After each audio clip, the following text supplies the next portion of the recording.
When I walked into the courtroom, my daughter smirked, and my son-in-law just shook his head with open contempt. I was wearing my simple country clothes, worn-out boots, and held an old hat in my hands. I looked like a lost farmer, a confused old man who did not understand where he was. I saw Victoria whisper something to Preston, and he smiled with that arrogance that had always defined him. I heard her choked laugh, a sound that cut through my chest like a knife. To them, I was an embarrassment, an inconvenience, a silly old fool who had no business being there.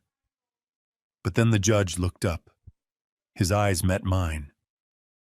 I watched as the color drained from his face as his hand trembled on the wooden gavel. His lips moved and he whispered something that silenced the entire courtroom.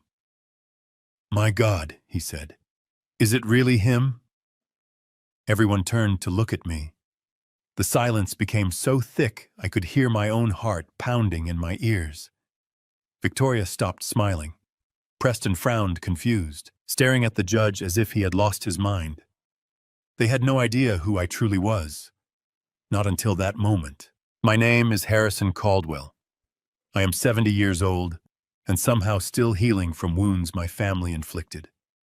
As a retired man living a quiet life, I thought I had escaped the deceit of the world, but maintained a close bond with my only child. If you are connecting with my story, please hit the like button to bring a little sunshine to this father's heart. Subscribe to the channel so you do not miss my next life stories, and tell me in the comments where you are watching this video from and what time it is there right now. It makes me really happy to know which corner of the country or the world is listening to me. It all started 3 months ago on what was supposed to be a peaceful Thursday afternoon at my secluded farm just outside of Richmond, Virginia. Since my beautiful wife Diane passed away 2 years ago, this farm had been my entire world. It was a quiet sanctuary away from the noise of the city, a place where I could tend to my garden, feed the chickens, and sit on the porch, remembering the good decades Diane and I had shared. I had gladly handed over the complex financial chores to my son-in-law, Preston. He was a sharp, fast-talking venture capitalist who married my daughter Victoria 10 years ago. I trusted them. They were my blood, my family. That afternoon, I walked down the long dirt driveway to check the mailbox. Among the grocery store flyers and seed catalogs, there was a thick envelope with a bright red, urgent stamp on the front. It was from the county tax assessor. I tore it open, expecting it to be a routine receipt. Instead, the bold black letters at the top of the page made the breath catch in my throat. Final notice of default. Property tax delinquency. Imminent foreclosure warning. I stood there in the driveway, the autumn wind suddenly feeling like ice against my skin. I read the document 3 times. It stated that my property taxes were 90 days past due, and if the balance was not settled by the end of the month, the county would begin proceedings to seize the farm. My farm. The home where Diane and I had planned to spend our final days. This made absolutely no sense. Exactly 1 month prior, I had transferred $35,000 directly into Preston's account, specifically to cover these property taxes. He had assured me over a family dinner that everything was taken care of, that I should not stress my retired mind with paperwork and wire transfers. I immediately pulled out my phone and dialed Victoria's number. My hands were shaking, not from age, but from a sudden sharp spike of adrenaline.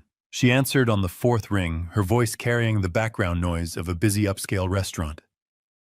"Hello, Dad. I'm in the middle of a lunch meeting. Can I call you back?" "Victoria, I need to know why I just received a foreclosure warning from the county tax assessor," I said, keeping my voice as level as possible. "I gave Preston the money for the taxes 4 weeks ago. What is going on?" There was a long pause on the other end of the line. The background noise seemed to muffle. "Dad, calm down," she said, her tone dripping with that patronizing sweetness you use to soothe a panicked child. "Preston handled that. You probably just got a delayed automated letter. Do not worry about it. We will come over tonight and sort it out. Just rest." They arrived at the farm just after sunset. The headlights of Preston's sleek black luxury sedan swept across the front porch where I was waiting. Preston stepped out first wearing an expensive tailored suit, looking entirely unbothered. Victoria followed, clutching a designer handbag, her face set in an expression of exhausted patience. I invited them into the living room and placed the final default notice on the coffee table. "Explain this to me, Preston," I said, pointing at the bold red ink.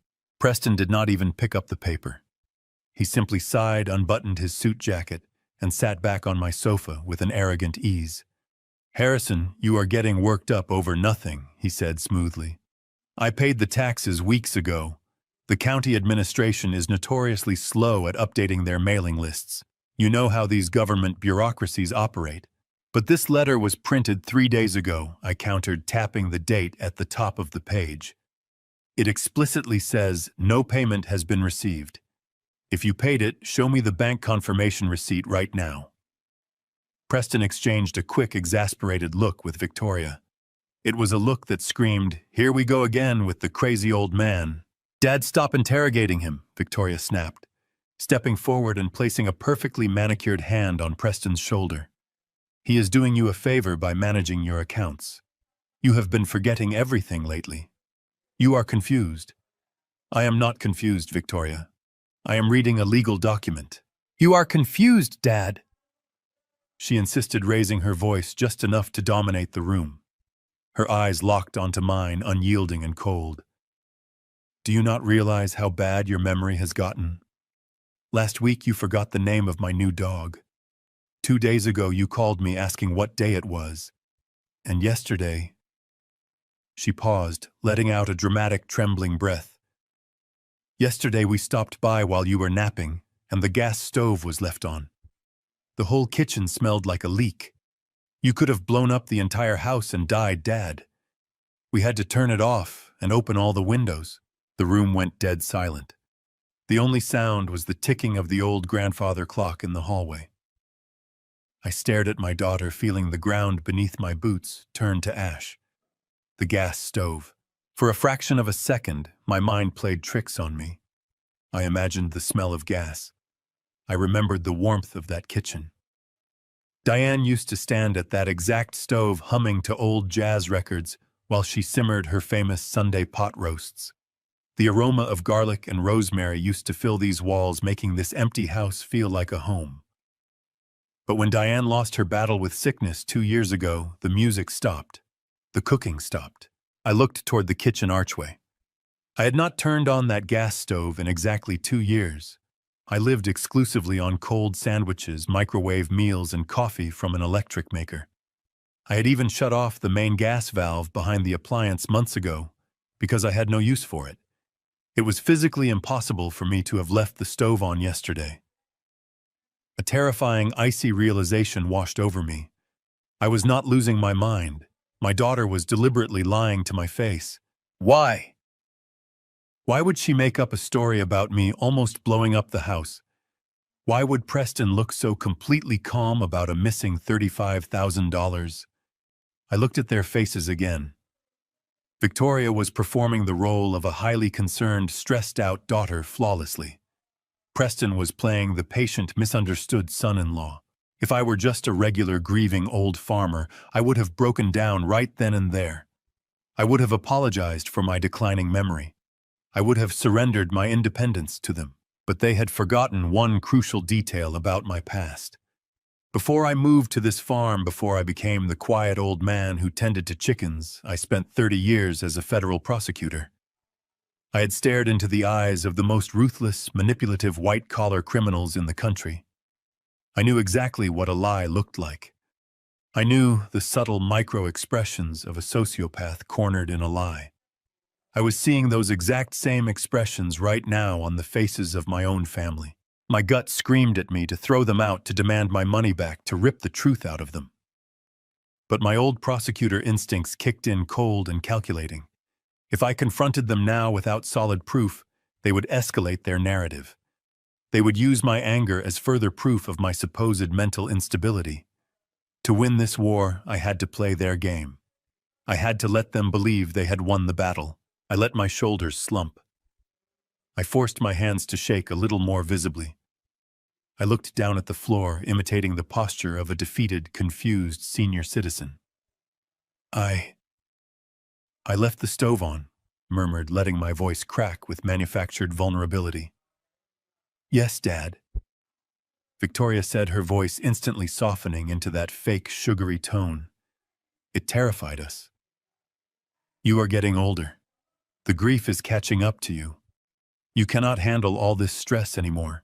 I slowly nodded, keeping my eyes averted so she could not see the absolute rage burning behind them. You might be right, I whispered. I am just so tired. Preston stood up, buttoning his jacket with a satisfied smirk. Do not worry about the tax notice, Harrison. I will call the county assessor on Monday and clear up their clerical error. You just focus on resting. We will take care of everything. As they walked out the front door, leaving me alone in the quiet farmhouse, I stood by the window and watched their luxury car disappear down the dark road. My sadness evaporated, replaced by a cold, hardened resolve. They thought I was a clueless old man waiting to die. They thought they could steal my money and gaslight me into an asylum. But they had just woken up a sleeping lion. The hunt had officially begun. The morning after their visit, Victoria showed up at the farm before the sun had crested the horizon. She walked into my kitchen holding a small, unmarked amber prescription bottle. She set it on the granite counter next to my coffee maker, with a soft, patronizing smile. Dad, I spoke with Dr. Aris this morning, she said, pouring me a cup of coffee. He agrees with Preston and me. The grief, the isolation is taking a toll on your cognitive functions. He prescribed these vitamins to help support your memory and keep you sharp. I stared at the little amber bottle. It looked innocent enough. Just a plastic cylinder filled with small white capsules. But a voice in the back of my head, a very old, very cynical voice that had interrogated mob bosses and embezzlers, whispered to me, "Do not take them." I knew I should listen to that sharp instinct. It had kept me alive in courtrooms for decades without fail. But she was my daughter. She was the little girl I had taught to ride a bicycle, the teenager I had proudly sent off to college, the woman I had walked to marry Preston. How could I let my paranoid prosecutor brain accuse my own flesh and blood of foul play over a forgotten gas stove? I convinced myself that the stress of the foreclosure notice was making me jumpy. I needed to trust my family. So I unscrewed the cap, took out a pill, and swallowed it with my coffee. Victoria beamed, kissing me on the cheek before grabbing her coat and leaving for the city. She told me she would text me every morning to make sure I took my medicine. And for the sake of family peace, I did exactly what I was told. Within exactly 2 long weeks, my entire physical reality began to warp into a nightmare. It started as a subtle heaviness behind my eyes, a dark, persistent, muddy fog that seemed to settle heavily over my brain by mid-morning. I used to wake up easily at 5 daily to tend to the vegetable garden and read the financial papers. By the end of the first week on the pills, I was struggling to drag myself out of bed before 10. My legs felt like they were filled with wet sand. Every step took an effort. I would sit on the edge of the mattress, gasping for air like a drowning man. Then came the tremors. I noticed it first while trying to sign a delivery receipt for some chicken feed. My hand shook so violently that the pen slipped from my fingers, clattering onto the porch. The delivery driver looked at me with a sense of deep, uncomfortable pity. It was the kind of look you give a dying animal. It made my stomach turn. By the second week, the mental fog had thickened into a solid wall. Thoughts would form in my head, sharp and clear, only to dissolve into white noise before I could articulate them. I found myself staring at the living room wall for hours, unable to remember what I was supposed to be doing. The brilliant legal mind that had spent decades outsmarting the most devious criminals in the country was being reduced to mush. I felt like a prisoner trapped inside a failing body. Every memory of Diane, every detail of our life together felt painfully distant and utterly unreachable. But despite the lethargy dragging me down, a singular thought kept piercing through the fog. The tax default notice. Preston had promised he would call the county and fix the error. He had sworn my $35,000 was exactly where it needed to be. But the paranoia had taken root. I needed to know for certain. I needed to look at my bank statements and trace the wire transfer myself. One afternoon, while the farmhouse was quiet, I sat down at the kitchen table and pulled my laptop toward me. My fingers hovered over the keyboard, shaking uncontrollably.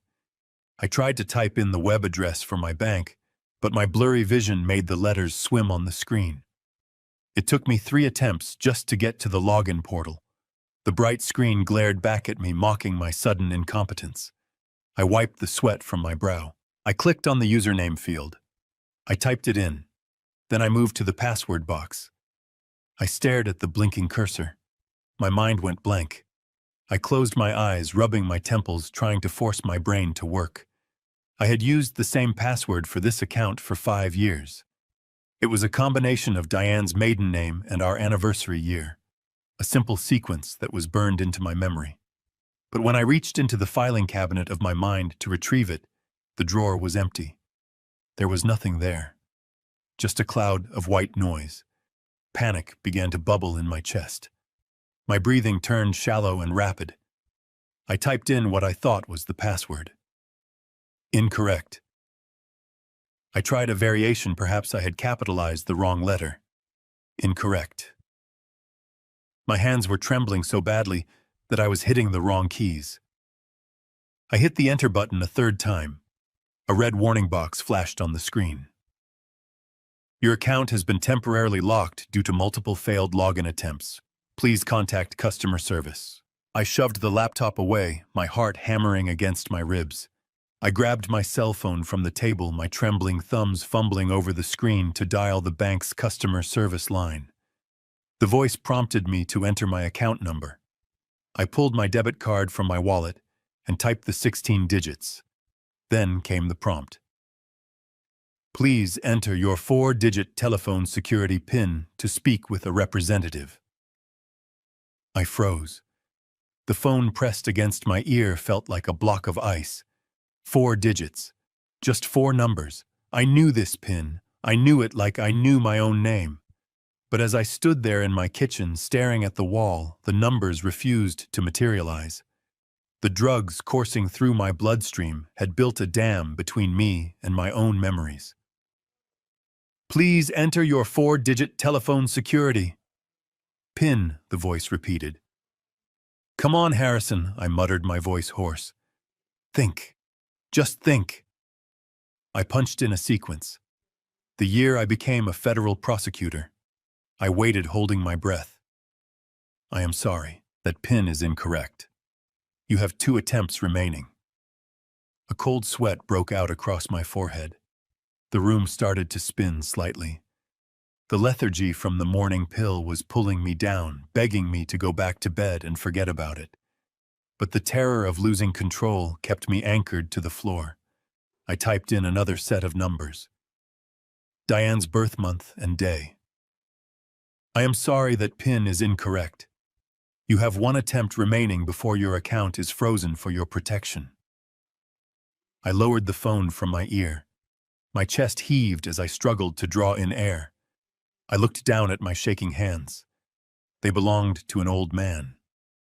They did not look like the hands that had once slammed legal briefs onto mahogany tables demanding justice. They looked weak. I felt weak. I hit the end call button and let the phone drop onto the table. The silence of the farmhouse crashed down on me, heavy and suffocating. I sank into a chair, burying my face in my trembling hands. For the first time since Diane died, I felt completely terrified. I was locked out of my own finances. I had no way to verify if Preston had stolen my $35,000. I had no way to prove that the foreclosure notice was real. And worst of all, I was losing the only weapon I had left to fight back. My own mind. Victoria and Preston had insisted these pills would clear my head. They had looked me in the eye and promised they were helping me. But as I sat there shaking and confused, unable to remember a 4-digit number, a chilling realization sliced through the haze. They were not trying to cure me. They were trying to erase me. The next few days passed in a blur of agonizing clarity mixed with chemical exhaustion. I knew the pills they were giving me were poison, But I also knew that if I suddenly stopped taking them completely, Victoria and Preston would know I had figured out their game. I had to maintain the facade. I continued to take the pills when Victoria was watching, secretly spitting them into my palm and hiding them in my pockets. But enough of the drug was already in my system to keep my hands trembling and my mind wading through thick mud. They visited again on a Sunday morning, bringing an expensive box of pastries from downtown Richmond. Victoria breezed through the front door with her usual counterfeit cheerfulness, loudly asking how her favorite father was doing. Preston trailed behind her, checking his watch, radiating impatient obligation. I was standing by the kitchen counter trying to pour a cup of black coffee. The heavy ceramic mug felt like it weighed 50 pounds. "Here, let me help you with that," Dad, Victoria said, stepping forward with a completely fake look of deep concern plastered across her face. "I can do it," I muttered, trying to sound frail. I grasped the mug and lifted it. My hand began to shake violently. The dark liquid sloshed over the rim, burning my knuckles. I tried to steady my grip, but the tremors were too severe. The mug slipped and crashed onto the hardwood floor, sending a spray of hot coffee and jagged ceramic shards across the room. "Oh, for heaven's sake," Preston sighed heavily. "I am sorry," I whispered, immediately dropping to my knees. I blindly gathered the broken pieces, letting my hands tremble even more than they naturally were. I kept my head down, playing the part of the pathetic, ruined old farmer they desperately wanted me to be. "Do not cut yourself, Dad," Victoria said, her voice laced with fake sympathy. "Just leave it. I will get the mop." She walked toward the utility closet down the hall. I remained on the floor, carefully picking up a sharp piece of ceramic. From my position on the ground, I had a clear view of the large sliding glass door that led out to the back patio. The morning sun was hitting the glass at just the right angle, turning it into a perfect dark mirror. I looked at the reflection in the glass. Preston was standing behind me, leaning against the kitchen island. He was not looking down at me with pity or concern. His face was twisted into a sneer of absolute undisguised disgust. It was a look of cold, calculating impatience. Victoria walked back into the kitchen with the mop. She paused next to her husband, looking down at me as I continued to fumble with the broken pieces on the floor.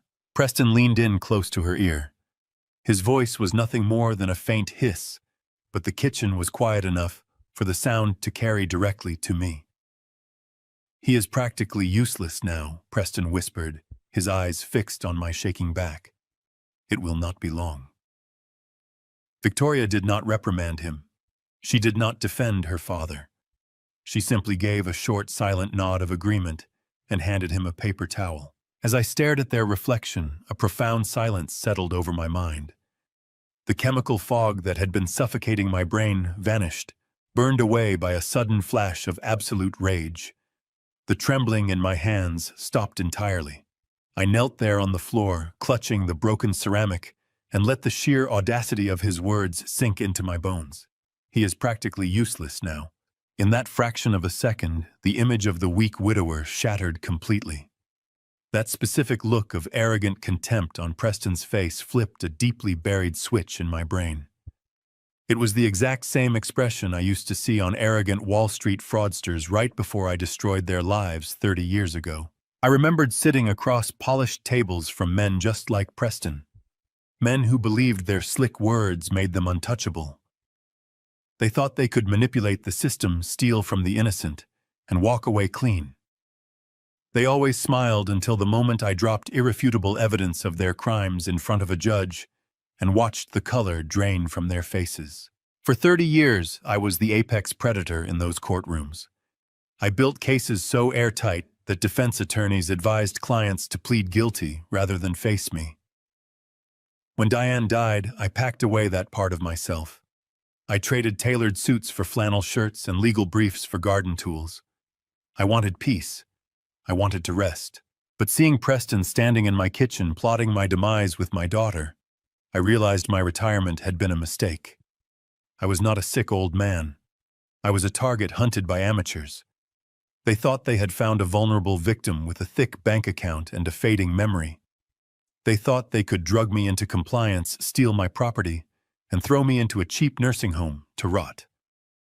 They had made a catastrophic miscalculation. I took a slow, deep breath, letting the icy focus of my past career wash over me. The prosecutor inside me was fully awake and he was hungry. I knew exactly what I had to do. I could not confront them yet. I needed evidence. I needed a paper trail. I needed to build a prosecution case so devastating that neither of them would ever recover. I let out a ragged, pathetic sigh and allowed my hands to start shaking again. I dropped the piece of ceramic and slowly pushed myself up from the floor, leaning heavily against the counter for support. "I am so sorry." "Victoria," I stammered, making my voice tremble perfectly. "I just cannot seem to hold on to anything today. My hands simply will not cooperate." Victoria patted my arm, her fake smile firmly back in place.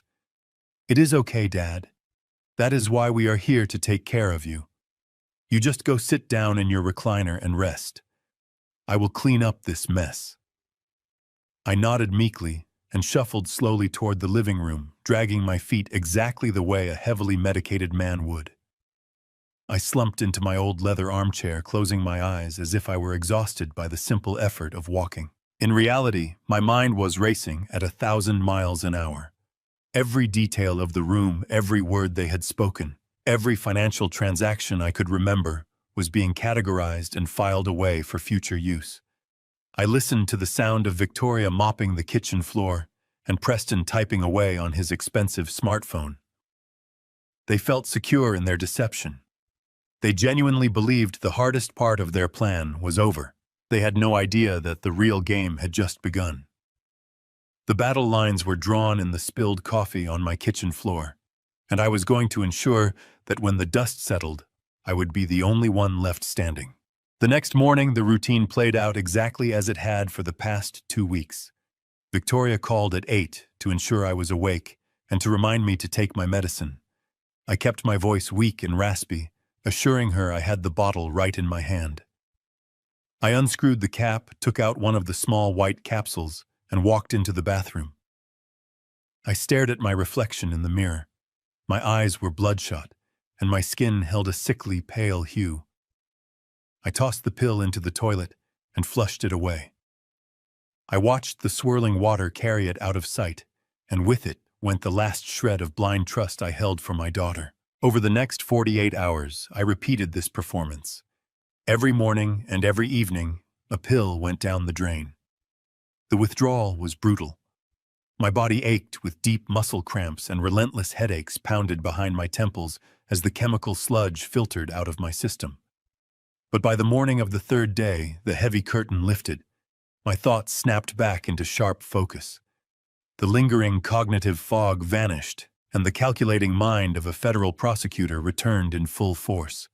My hands were steady as I poured my black coffee. I was back. But Victoria and Preston could not know that. Whenever they visited or called, I maintained the facade, letting my hands tremble and allowing my words to trail off into whispers. I needed proof of what was hidden inside those capsules. I knew better than to visit my regular physician in Richmond. Victoria was listed as my emergency contact and possessed medical proxy rights on my file. Any toxicology test requested locally would generate a notification and trigger an alert to her smartphone. I had to go off the grid. I bypassed my sedan equipped with GPS tracking and walked to the barn. Under a tarp was my farm truck from the 90s. I grabbed the keys, tossed the amber pill bottle onto the passenger seat, and turned the ignition. The engine roared to life with a loud mechanical grumble. I drove 50 miles, taking unpaved back roads until I reached a rural clinic nestled between 2 farm towns. The waiting room was empty. I walked up to the front reception desk and paid $300 in cash for a confidential consultation. I used a variation of my middle name to register. The attending doctor was a tired-looking man with gray hair who seemed surprised to have an elderly walk-in patient ask for toxicology testing. I sat down on the examination table and handed him the small white capsule along with a $50 bill to guarantee an expedited process. I told him I needed to know what chemical compounds were inside that pill and I required a blood panel to determine what toxins were circulating through my veins. He frowned, turning the capsule over in his gloved hands, but the cash payment and my tone left him no room for argument. He assured me I would have the results by the following afternoon. I thanked him, walked back out to my truck, and began the drive home. The adrenaline rushing from the secret mission kept my mind racing. I was calculating my next legal moves, plotting how to dismantle Preston's financial web. As I navigated the country roads, my mind turned over the reality of my situation. I had dedicated my professional career to putting criminals behind bars. I had spent decades analyzing financial fraud, evaluating testimonies, and protecting vulnerable citizens from the type of predatory behavior my family was executing. The audacity of their plan was staggering. They believed that because I was a grieving widower, I had forgotten how to fight. They assumed my age made me defenseless. I gripped the steering wheel, feeling a sense of clarity wash over me. I was not just going to stop them. I was going to dismantle their operation, leaving them with nothing. Lost in my planning, I did not realize how much time had passed. I glanced down at the dashboard clock. It was almost noon. Victoria always called the kitchen landline at noon on her lunch break to monitor my condition. If I did not answer the phone, she would panic. If she panicked, she would send Preston to the farm to investigate. They would realize I was lucid, capable, and operating an investigation right behind their backs. I slammed my boot down onto the gas pedal. The truck rattled as I pushed it past the speed limit, tearing down the rural highways. Pine trees blurred past my windows. My grip on the steering wheel tightened until my knuckles turned white. I calculated the remaining distance and the time. It was going to be close. I swerved onto my dirt driveway, the tires kicking up a cloud of dust. Before I even brought the truck to a stop behind the barn, I could hear it. The ringing of the landline phone echoing from the kitchen window. I killed the engine, threw open the door, and sprinted across the yard. The phone rang again. It was on its fifth ring. One more ring and she would hang up and assume the worst. I tore open the screen door, lunged across the kitchen floor, and snatched the receiver off the wall mount just as the sixth ring began. I held the phone to my chest for 1 second. I forced my heart to calm down. I let out a breath and brought the receiver to my ear. "Hello," I said, my voice trembling and raspy. "Dad," Victoria's voice barked through the speaker. "I was about to call Preston and have him drive out there. Is everything all right?" "I am sorry, sweetheart," I mumbled, forcing a chuckle. I was out on the porch. It took me a minute to remember where the ringing was coming from. "My legs are so heavy today. I think the medicine is making me sleepy." She let out a sigh. The tension in her voice vanished, replaced once again by that artificial sweetness. "Oh, Dad. You need to be careful. Do not push yourself. The vitamins are doing their job, helping your brain heal. Did you take your morning dose?" I looked at the empty amber bottle resting in my pocket. "Yes, Victoria," I whispered, staring at the kitchen wall. "I took it exactly like you told me to. I am following all your instructions." "Good," she replied. "Preston and I will come by this weekend to check on things. Just stay in the house, Dad. We will handle everything from here." I hung up the phone slowly and let the false facade drop completely. I stood tall in the very center of the quiet kitchen, my breathing steadying my old mind sharp and clear. The trap was set, and the greedy hunters had no idea they were walking into a cage. The telephone rang just past 2 in the afternoon the next day. I let it chime 3 times before picking up the receiver, ensuring my breathing was calm and measured. It was the doctor from the rural clinic, exactly as promised. He did not bother with pleasantries. His voice was tight, carrying a weight of deep professional concern that immediately set my nerves on edge. He asked if I was sitting down. I told him I was standing, but that my mind was perfectly clear and ready for whatever he had to say. He explained that this blood panel and the chemical breakdown of the capsule had yielded highly disturbing results. The pills my daughter had given me were not vitamins. They did not contain a single trace of any dietary supplement.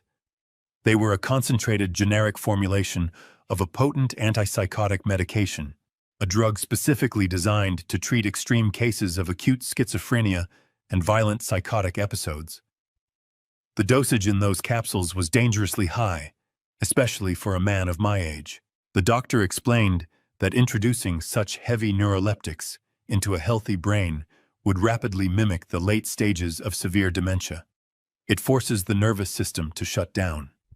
It creates artificial tremors, profound confusion, memory blockages, and an overwhelming lethargy that essentially traps the patient inside their own failing body. He warned me that prolonged exposure could cause irreversible neurological damage or induce a fatal cardiac event. He urged me to contact the authorities immediately, offering to forward his lab results to the local police precinct. I thanked him for his diligence, politely declined his offer to involve the police just yet, and asked him to mail a physical copy of the certified lab report to a private post office box I maintained under a different name. I hung up the phone. The silence in the kitchen was deafening. My own daughter, my own flesh and blood, had systematically poisoned me. She had smiled in my face, kissed my cheek, and handed me the very chemical chains meant to drag me into a padded cell. The betrayal was so absolute, so profoundly evil, that it transcended anger. It solidified into a cold, unbreakable sheet of pure tactical resolve. I knew Victoria was busy with a corporate media launch that afternoon, which meant Preston would be the one assigned to execute the daily welfare check. He arrived at the farm just before 5 o'clock. The gravel crunched under the heavy tires of his luxury sedan. I watched him from the kitchen window. He stepped out of the car, adjusting his expensive Italian wool coat, looking around my property with the calculating eyes of a real estate developer surveying a vacant lot. He walked up the porch steps, not bothering to knock, and let himself in using the spare key I had foolishly given them years ago. I quickly shuffled into the living room, slumping my shoulders, and allowing a pronounced tremor to take over my hands. I stared blankly at the unlit fireplace, mouth slightly open, performing the role of the heavily sedated father to perfection. Preston walked into the room, stopping a few feet away from my chair. He did not ask how I was feeling. He did not offer a warm greeting. He simply stood there, pulling a sleek leather notebook from his breast pocket and jotting something down. "Harrison," he said, his voice loud and condescending. "Did you take your afternoon dose?" Victoria said. "You sounded a bit out of sorts on the phone yesterday. We need to make sure you are staying on top of your regimen." I slowly turned my head toward him, blinking several times as if trying to focus my vision. "Yes," I murmured, letting my voice crack. "I took them. But my head feels so heavy today, Preston. Everything is spinning." He let out a short, dismissive sigh, clearly annoyed by my existence. "Well, the doctor said it takes time for your brain chemistry to balance out. You just need to sit quietly and let the medication do its work." As he spoke, he reached into the right pocket of his wool coat to retrieve his ringing cell phone. When he pulled the phone out, the fabric of the pocket pulled back just enough for me to catch a glimpse of something metallic reflecting the afternoon light. It was a small, uniquely shaped brass key attached to a heavy silver ring. I recognized it instantly. It was the master key to the heavy floor safe hidden behind the false paneling in my study.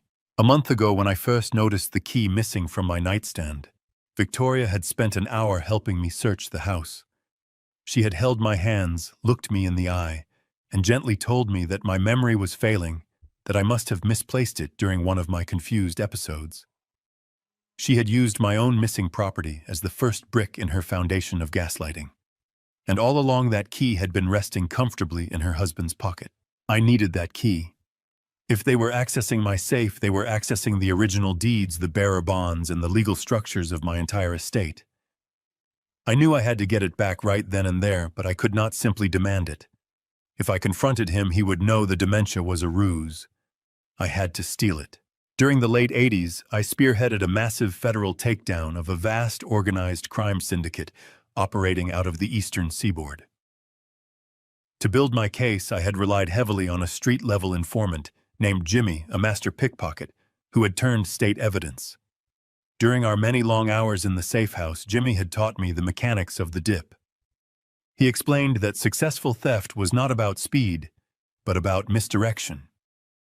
You had to create a physical shock, a sudden overwhelming point of contact that overloaded the target's sensory perception, making them completely blind to the subtle movement of your hands. I never in my wildest dreams imagined I would employ a mobster's street trick against my own son-in-law in my own living room. I gripped the armrests of my chair and began to push myself up. I made my legs shake violently. "Preston." "I need water," I gasped. He rolled his eyes and took a step toward me. "Just sit down, Harrison. I will get it from the kitchen." As he reached out to push me back into the chair, I executed the maneuver. I allowed my eyes to roll back into my head. I let all the tension drain from my knees, completely simulating a sudden massive fainting spell. My dead weight collapsed forward directly into Preston. He grunted in surprise, dropping his phone on the carpet, as he instinctively threw both of his arms around my torso to catch me. His hands gripped my shoulders tight, his entire focus consumed by the sudden physical burden of my collapsing body. He was completely overloaded by the shock of the moment. In that exact second, while his attention was entirely focused on keeping us both from crashing to the floor, my right hand slipped smoothly and silently into the open pocket of his wool coat. My fingers brushed against the cold metal of the brass key. I pinched it between my index and middle finger, sliding it out with a fluid, practiced motion. I immediately tucked the key into the waistband of my trousers, pulling my sweater down to conceal it. The entire extraction took less than 2 seconds. "What is wrong with you?" he snapped, struggling to push my heavy frame back into the leather armchair. "Stand up, Harrison. Come on, sit back down." I let him maneuver me back into the seat. I slumped against the cushions, letting out a long, ragged breath, blinking wildly, as if I had just regained consciousness. "I am sorry," I whispered weakly. The room just went completely black. I felt so dizzy. Preston dusted off his expensive coat with a look of utter revulsion. He bent down to retrieve his fallen phone, completely unaware that his pocket was now lighter. "This is exactly why you cannot be left alone anymore," he muttered, typing a rapid message on his screen. "You are becoming a massive liability. I will get you a glass of tap water, and then I have to leave. I have a business meeting." He turned his back on me and marched toward the kitchen. The moment he was out of sight, I reached into my waistband and pulled out the brass key. The metal felt heavy and cold against my palm. I gripped it tightly, feeling the sharp edges press into my skin. It was not just a piece of metal. It was the key to my survival. It was the proof that they were already inside my vault, dismantling my life from the inside out.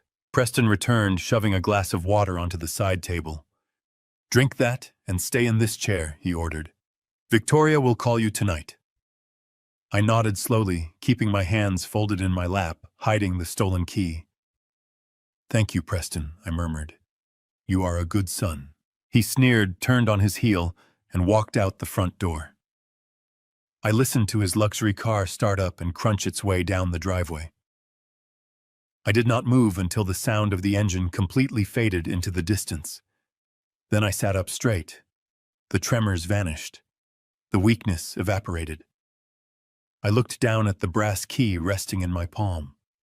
The rage that had been simmering in my chest crystallized into pure, unadulterated purpose.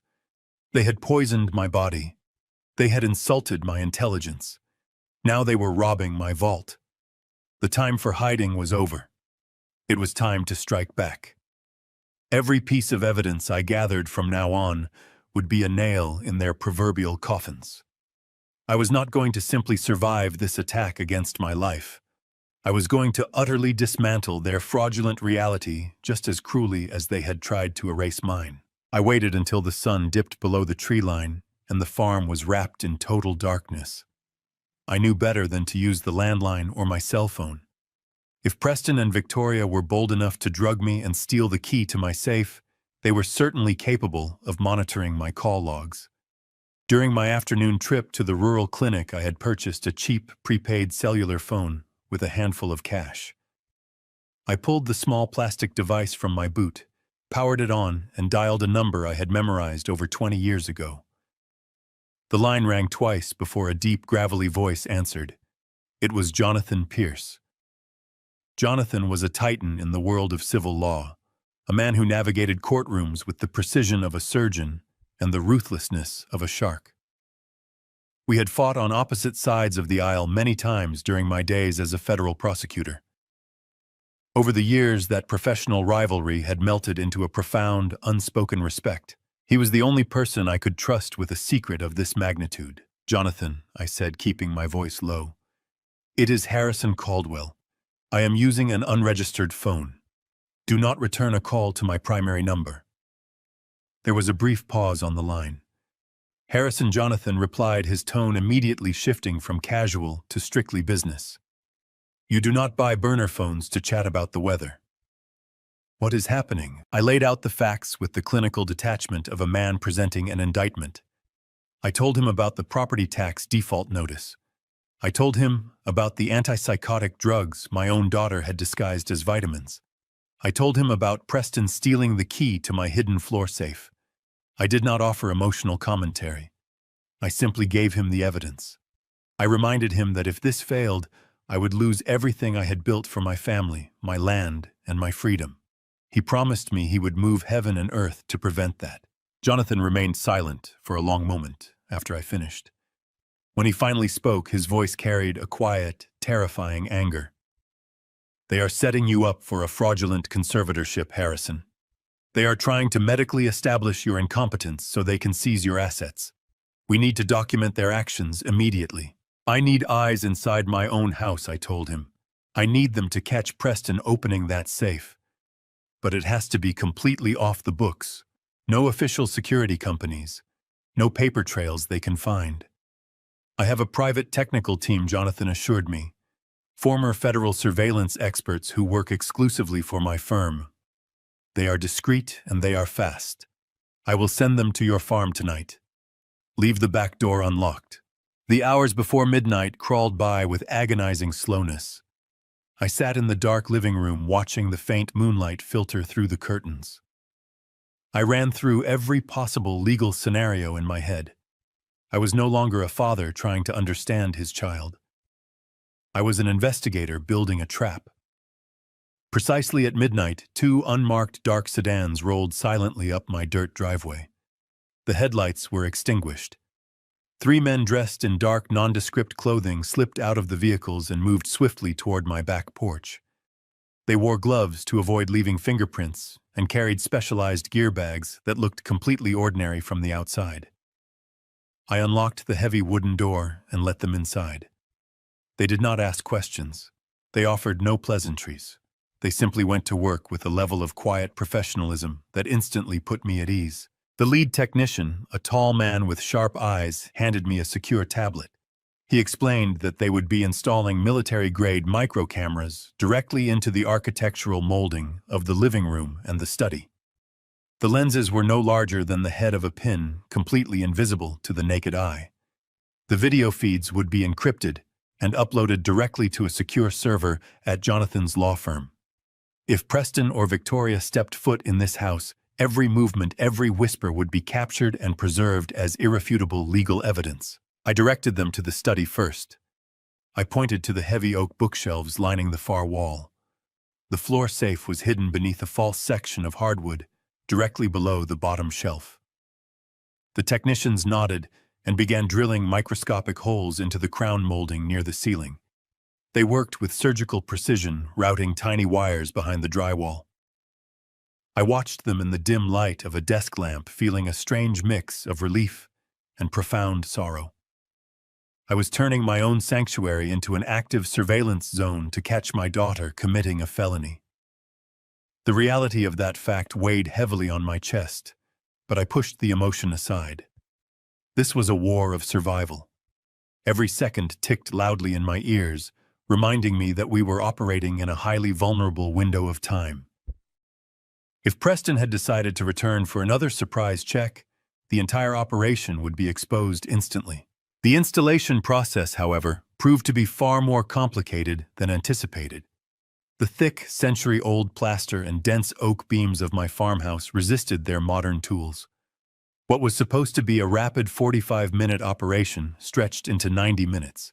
They had successfully wired the study and were moving out into the main living room to establish a secondary camera angle.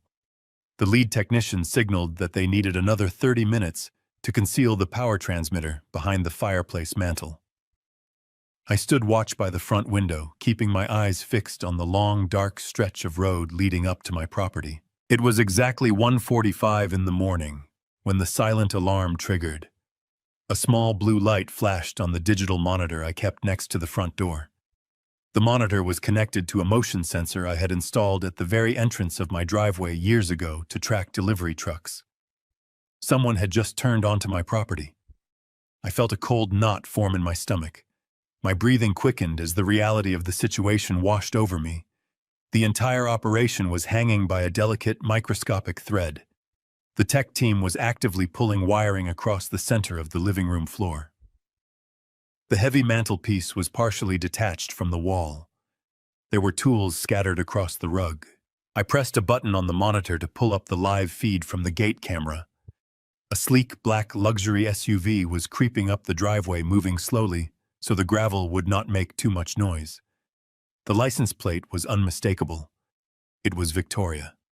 She was coming to check on me. My mind raced to analyze her motivation. Why would she drive all the way out here at nearly 2 in the morning? The answer hit me like a physical blow. The evening dose. I had flushed my nighttime pill down the toilet hours ago, but I had not texted her to confirm I had taken it. I had been so focused on coordinating with Jonathan and the surveillance team that I had neglected to maintain the illusion of compliance.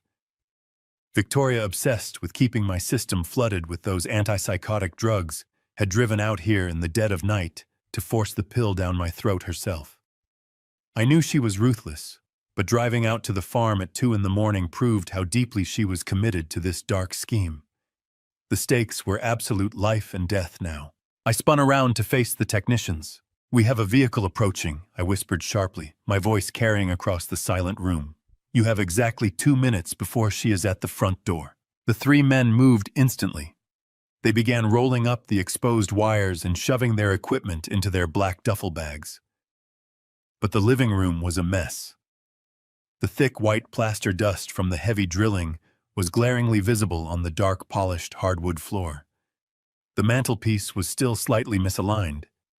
There was absolutely no way they could pack their gear, clean the evidence, and exit the house without Victoria noticing the disruption. The bright headlights of her SUV swept across the front windows, casting long, terrifying shadows across the living room walls. I could hear the crunch of the tires as she pulled the vehicle to a stop right behind the unmarked sedans belonging to the tech team. She would see those cars. She would see the dust. She would realize the trap was being set, and the entire prosecution would crumble before I could even file a single document. I needed to buy them time.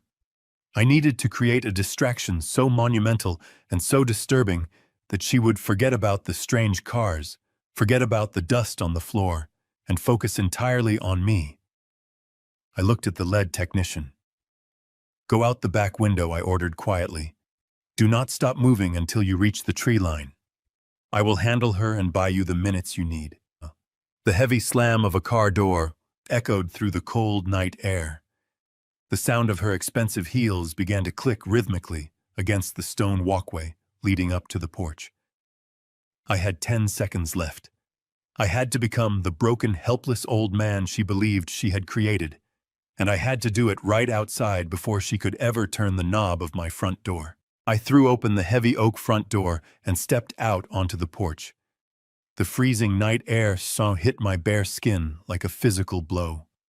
I was wearing nothing but thin cotton pajamas, and the temperature had plummeted well below freezing. The shock of the cold was immediate and severe, but I welcomed it. It made my physical reaction genuine.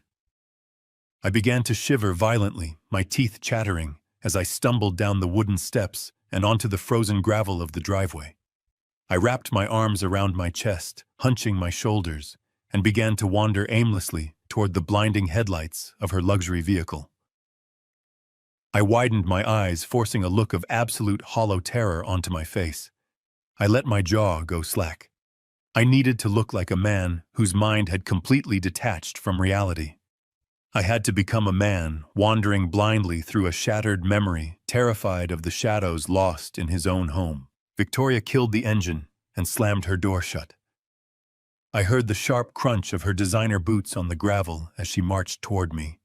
Even in the darkness, I could see the fury radiating from her posture.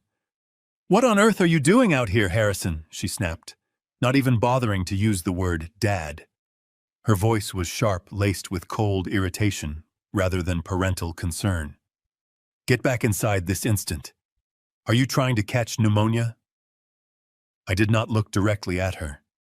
Instead, I stared past her shoulder into the dark woods, raising a trembling hand to point at nothing. "Diane," I wailed, letting my voice crack with pathetic desperation. "Diane, is that you? Where have you been? I have been looking everywhere. I cannot find the keys, Diane. The house is so cold." Victoria stopped dead in her tracks. The sheer volume of my apparent delusion caught her completely off guard. She stared at me, shivering in the frost, barefoot on the jagged stones, crying out for a woman who had been buried for years. I stumbled forward, reaching out into the empty air, grasping at ghosts. I could practically see the gears turning behind her eyes. The irritation morphed into a twisted, victorious satisfaction. She truly believed her toxic pills had finally pushed me over the edge into full-blown dementia.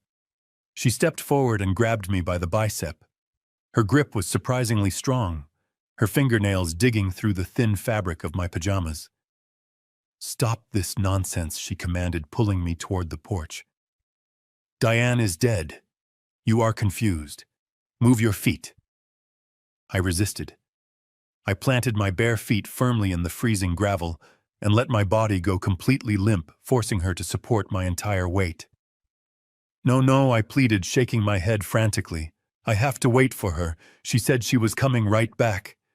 Do not make me go inside. It is not safe in there. The shadows are moving.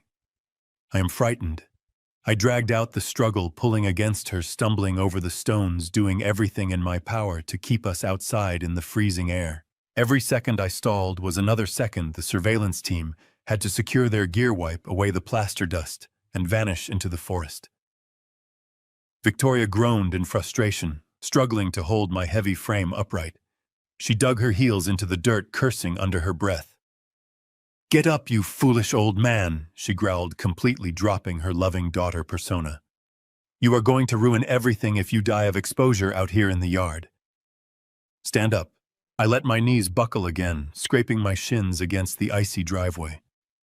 I moaned in fabricated agony, clutching at her expensive cashmere coat like a frightened child seeking refuge. "Please," I sobbed, burying my face against her sleeve. "They are watching me in there. The men in the walls are watching me. I cannot go back inside." The irony of my words was not lost on me, but to Victoria it was just another symptom of profound psychotic paranoia. She yanked her arm away, repulsed by my touch. "You are hallucinating, Harrison. There is no one in the walls. There is no one here but you and me. Now walk." I dragged my feet, forcing her to literally pull me inch by inch up the wooden steps. I counted the seconds in my head. 10, 20, 30. I needed to give Jonathan's team absolute certainty. I intentionally tripped over the top step, sprawling hard onto the wooden deck of the porch. I lay there on my stomach, gasping for air, letting the bitter cold seep deep into my bones. Victoria brutally kicked my left leg, a sharp, incredibly cruel motion that spoke undeniable volumes about the true blackness of her heart. I said, "Get up," she hissed, leaning down so her face was inches from mine. "You are not going to ruin my plans tonight. You are going to go inside, you are going to take your medication, and you are going to sleep." I pushed myself up onto my hands and knees, whimpering softly. I allowed her to grab the collar of my pajama shirt and hoist me to my feet. We stumbled through the front door and collapsed into the main hallway. The sudden warmth of the house washed over me, but I did not stop shivering. I sank against the wall, pulling my knees to my chest and rocking back and forth. Victoria stood over me, panting heavily from the physical exertion. She smoothed down her expensive coat and glared at me with absolute contempt. She did not immediately look toward the living room. Her attention was entirely focused on managing the pathetic creature cowering at her feet. I risked a quick, subtle glance down the hall. The living room was perfectly dark. The heavy power tools were gone. The backsliding door was shut tight. The thick layer of white plaster dust had been hastily swept away. The tech team had vanished like phantoms in the night. "Stay right there," she ordered, turning on her heel and marching toward the kitchen. "Do not move a single muscle." I listened to her open the glass cabinets, running the cold tap water into a small plastic cup. She returned holding water and a white capsule. "You missed your nighttime dose," she said coldly, crouching down to my level. She shoved the pill against my lips. "Open your mouth and swallow this right now." I whimpered, but obediently opened my mouth. I placed the pill on my tongue, took a large gulp of water, and swallowed hard, making sure she saw my throat move. She watched me closely, waiting a full minute to ensure I had not hidden it. What she did not know was that I had already trapped the capsule inside my cheek. Satisfied, Victoria stood up, gave me a look of disgust, and left. As her car drove away, I spat the pill out. I looked up at the crown molding. A tiny red light blinked once. The cameras were live. The silent hunt for their ultimate destruction had officially begun. The silent hunt for their ultimate destruction had officially begun. The following morning broke with a heavy gray overcast that mirrored the cold determination settling deep into my bones. I sat alone at the kitchen island, a steaming mug of black coffee resting untouched beside the encrypted tablet Jonathan had provided. My hands were perfectly steady. The house was quiet save for the rhythmic ticking of the grandfather clock in the hallway. I powered on the tablet, entering the complex sequence of passcodes Jonathan had instructed me to use. The screen flickered to life, dividing into multiple high-definition grids. The visual clarity was astonishing. I could see every corner of my living room and every shadow in my study, all captured through microscopic lenses, completely invisible to the naked eye. I pulled the cheap burner phone from my pocket and dialed Jonathan. He answered on the first ring, his voice crisp and strictly professional. "We have secure feeds," Jonathan said. "No trace of interference. I have my forensic accounting team monitoring the stream from our dedicated server. We are waiting for your son-in-law to make his move." I did not have to wait long. At exactly 2 o'clock in the afternoon, the crunch of gravel signaled the arrival of a vehicle. I was sitting in my bedroom, intentionally leaving the main areas of the house empty. I had sent a text message to Victoria an hour earlier claiming I was feeling incredibly weak and was going to take a long medicated sleep. She had undoubtedly relayed that information to Preston, giving him the perfect window of opportunity. I stared at the tablet screen. The front door opened with a quiet click. Preston stepped into the hallway. He moved with a practiced predatory caution, stepping lightly on the hardwood floors to avoid making the old boards creak. He paused at the base of the staircase, listening intently for any sound coming from my bedroom. Satisfied that the heavy dose of antipsychotics was keeping me unconscious, he turned and walked directly into the study. The camera, positioned perfectly in the crown molding, captured his face in pristine detail. There was no hesitation in his movements. He knew exactly where he was going and what he was looking for. I watched, my jaw clenched, as the man who had married my daughter walked around my heavy mahogany desk. He knelt on the antique Persian rug, rolling the heavy woven fabric back to expose the bare floorboards beneath. He ran his fingers along the edge of the wood, finding the hidden latch, and lifted the false panel. The heavy steel door of my floor safe was exposed. He reached into his pocket and pulled out the brass key. The very same key I had pickpocketed from him, perfectly replicated at a local hardware store, before I discreetly dropped the copy back into his coat pocket during a feigned stumble the previous evening. He inserted the copied key into the lock, turned it sharply, and pulled the heavy door open. A sickening wave of violation washed over me, as I watched him reach his hands into my private vault. He pulled out thick manila folders containing the original deeds to the farm, the property lines, the bearer bonds, and the comprehensive outlines of my financial portfolios. He spread the documents across my desk like a feast. He pulled a sleek smartphone from his jacket pocket and activated the camera. For the next 20 minutes, the high-definition feed recorded Preston meticulously photographing every single page. He captured account numbers, routing codes, signature baselines, and legal descriptions of my assets. He was building a complete digital replica of my entire estate. I watched him carefully place the folders back into the safe lock, the steel door replace the floorboard, and roll the rug back into its exact original position. He left the house as silently as he had arrived. When the screen finally showed an empty room, Jonathan spoke through the burner phone. His voice was heavy with dark realization. "Harrison.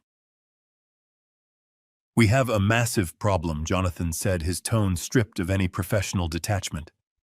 "I put my best forensic accountants on Preston yesterday morning. I told them to dig into his venture capital firm to tear apart his public filings and find out exactly what his financial situation looks like." "What did they find?" I asked, my voice dangerously calm. "It is a sham, Harrison. The entire firm is a hollow shell company. He has not made a profitable investment in over 4 years. He has been hemorrhaging money, living completely on credit, and floating loans to maintain the illusion of a successful corporate lifestyle. But it is much worse than just being broke. He owes money. A staggering amount of money." "How much?" I demanded. $15 million, Jonathan replied, the number hanging in the air like a physical threat. "And he does not owe it to conventional banks. He owes it to a shadow banking syndicate operating out of Chicago. These are not people who send collection letters, Harrison. These are ruthless, violent creditors who specialize in high-interest, off-the-books lending to desperate executives. Preston is completely backed into a corner, and his time is running out." I stared at the blank screen of the tablet, the pieces of the puzzle rapidly snapping into place. The fake vitamins, the isolated farm, the theft of the documents. "He is using my estate," I realized aloud, the cold truth settling over me. "That is exactly right," Jonathan confirmed. "He is using your assets as collateral to appease the syndicate. He needed the photographs of your deeds and your financial portfolios to prove to these people that he has access to substantial capital. We found newly registered holding companies in Delaware. He has already forged your signature on multiple loan guarantee documents. He is pledging the farm, your investments, and everything Diane left behind to save his own life. If he defaults on this shadow debt, the syndicate will not just come for him. They will come for the farm.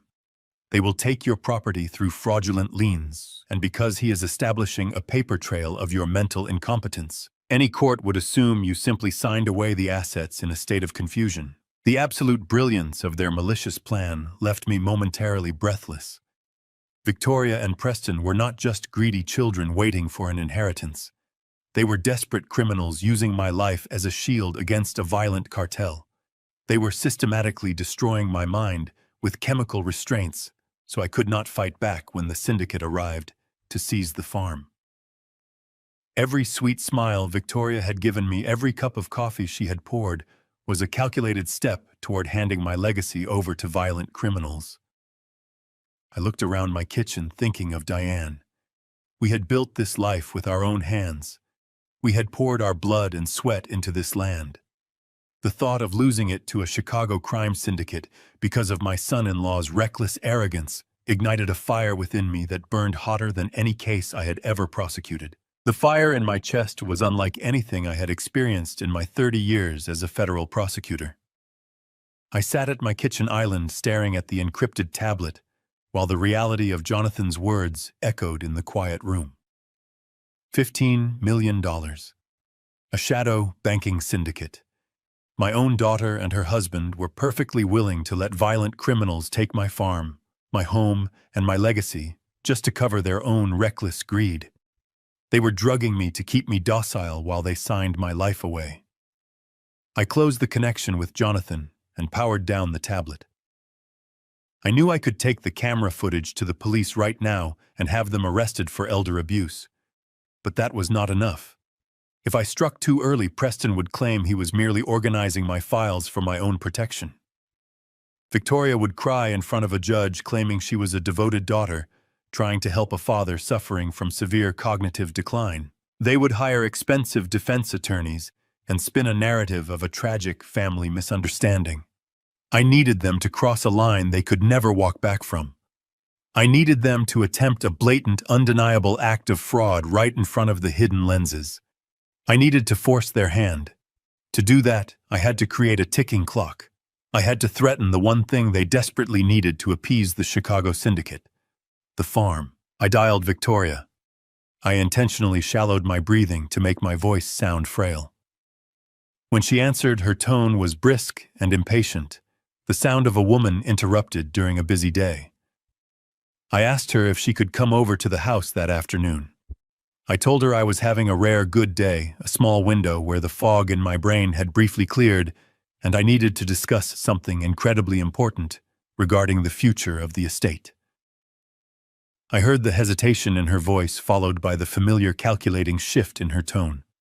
She promised she would be there by 4 o'clock. I spent the next 2 hours preparing my performance. I brewed a pot of coffee and poured it down the sink, leaving an empty mug on the table. I ruffled my hair, unbuttoned the collar of my flannel shirt, and draped a heavy wool blanket over my knees as I sat in the leather armchair in the living room. I positioned myself perfectly within the optimal viewing angle of the micro camera. Jonathan's team had embedded in the crown molding. I was the bait, and I was sitting squarely in the center of the trap. At 4 o'clock, Victoria's vehicle crunched up the driveway. She walked through the front door a few moments later, carrying a plastic grocery bag filled with cheap soup cans, a pathetic prop to demonstrate her supposed caregiving. She set the bag on the counter and walked into the living room, stopping a few feet away from my chair. She looked at me with annoyance and forced sympathy. "You said you were having a clear day, Dad," she noted, her eyes darting around the room to ensure we were alone. "You sounded quite serious on the phone. What is going on?" I looked up at her, keeping my hands perfectly still to sell the illusion of temporary lucidity. I let my eyes well up with tears, drawing on the genuine heartbreak I felt over her betrayal. "Victoria," I began, letting my voice crack with manufactured sorrow. "I know what is happening to me. I know my mind is slipping away. The fog is getting thicker every single day. Soon I will not remember my own name, let alone the legacy we built on this land." I took a slow, rattling breath. She stepped closer, her posture stiffening. She was clearly trying to gauge whether this was a genuine moment of clarity or another symptom of the heavy antipsychotics she had been feeding me. "Oh, Dad." "Do not speak like that," she murmured, reaching out to pat my shoulder with a cold, hesitant hand. "The vitamins are helping. You just need more time." "No, Victoria," I insisted, gently pulling my shoulder away from her touch. "We both know the truth. I am losing the battle. But today, right now, my thoughts are clear. And I realize I have a profound responsibility to protect this property before I am entirely gone. I cannot let this beautiful farm decay while I sit in a nursing home. I cannot burden you and Preston with the heavy financial upkeep of this massive estate." She froze completely. Her hand hovered in the empty air between us. I watched the blood slowly drain from her face, leaving her skin a pale, sickly white. "What are you saying, Dad?" she asked, her voice dropping to a harsh, terrified whisper. I looked directly into her eyes, delivering the fatal blow with absolute precision. "I am saying that I called my estate lawyer this morning." I lied smoothly. I told him to draft the final paperwork. "This coming Monday at exactly 9 in the morning, I am signing the entire farm, the house, and the surrounding acreage over to the state agricultural charity. They will preserve the land in your mother's name forever. It is the only way to keep the property safe from developers and taxes. The estate will be gone, Victoria, but it will serve a noble purpose." Victoria stared at me as if I had just plunged a dagger into her chest. Her breathing became rapid and shallow. The meticulous, condescending mask she wore so flawlessly, completely shattered. She needed this property to satisfy the violent syndicate breathing down her husband's neck. Without the farm as collateral, Preston was a dead man, and her lavish lifestyle would crumble. But Monday, she stammered, her eyes wide with unadulterated panic. "Dad, you cannot do that. You are not thinking clearly. You cannot just give away the family inheritance on a whim. Preston and I have plans for this place. You have to cancel that meeting." I shook my head slowly, letting a gentle, resigned smile touch my lips. "No, sweetheart," I whispered softly. "My mind is made up. The lawyer is filing the documents on Monday morning. Once my signature is on that paper, the transfer is irrevocable. It will be done."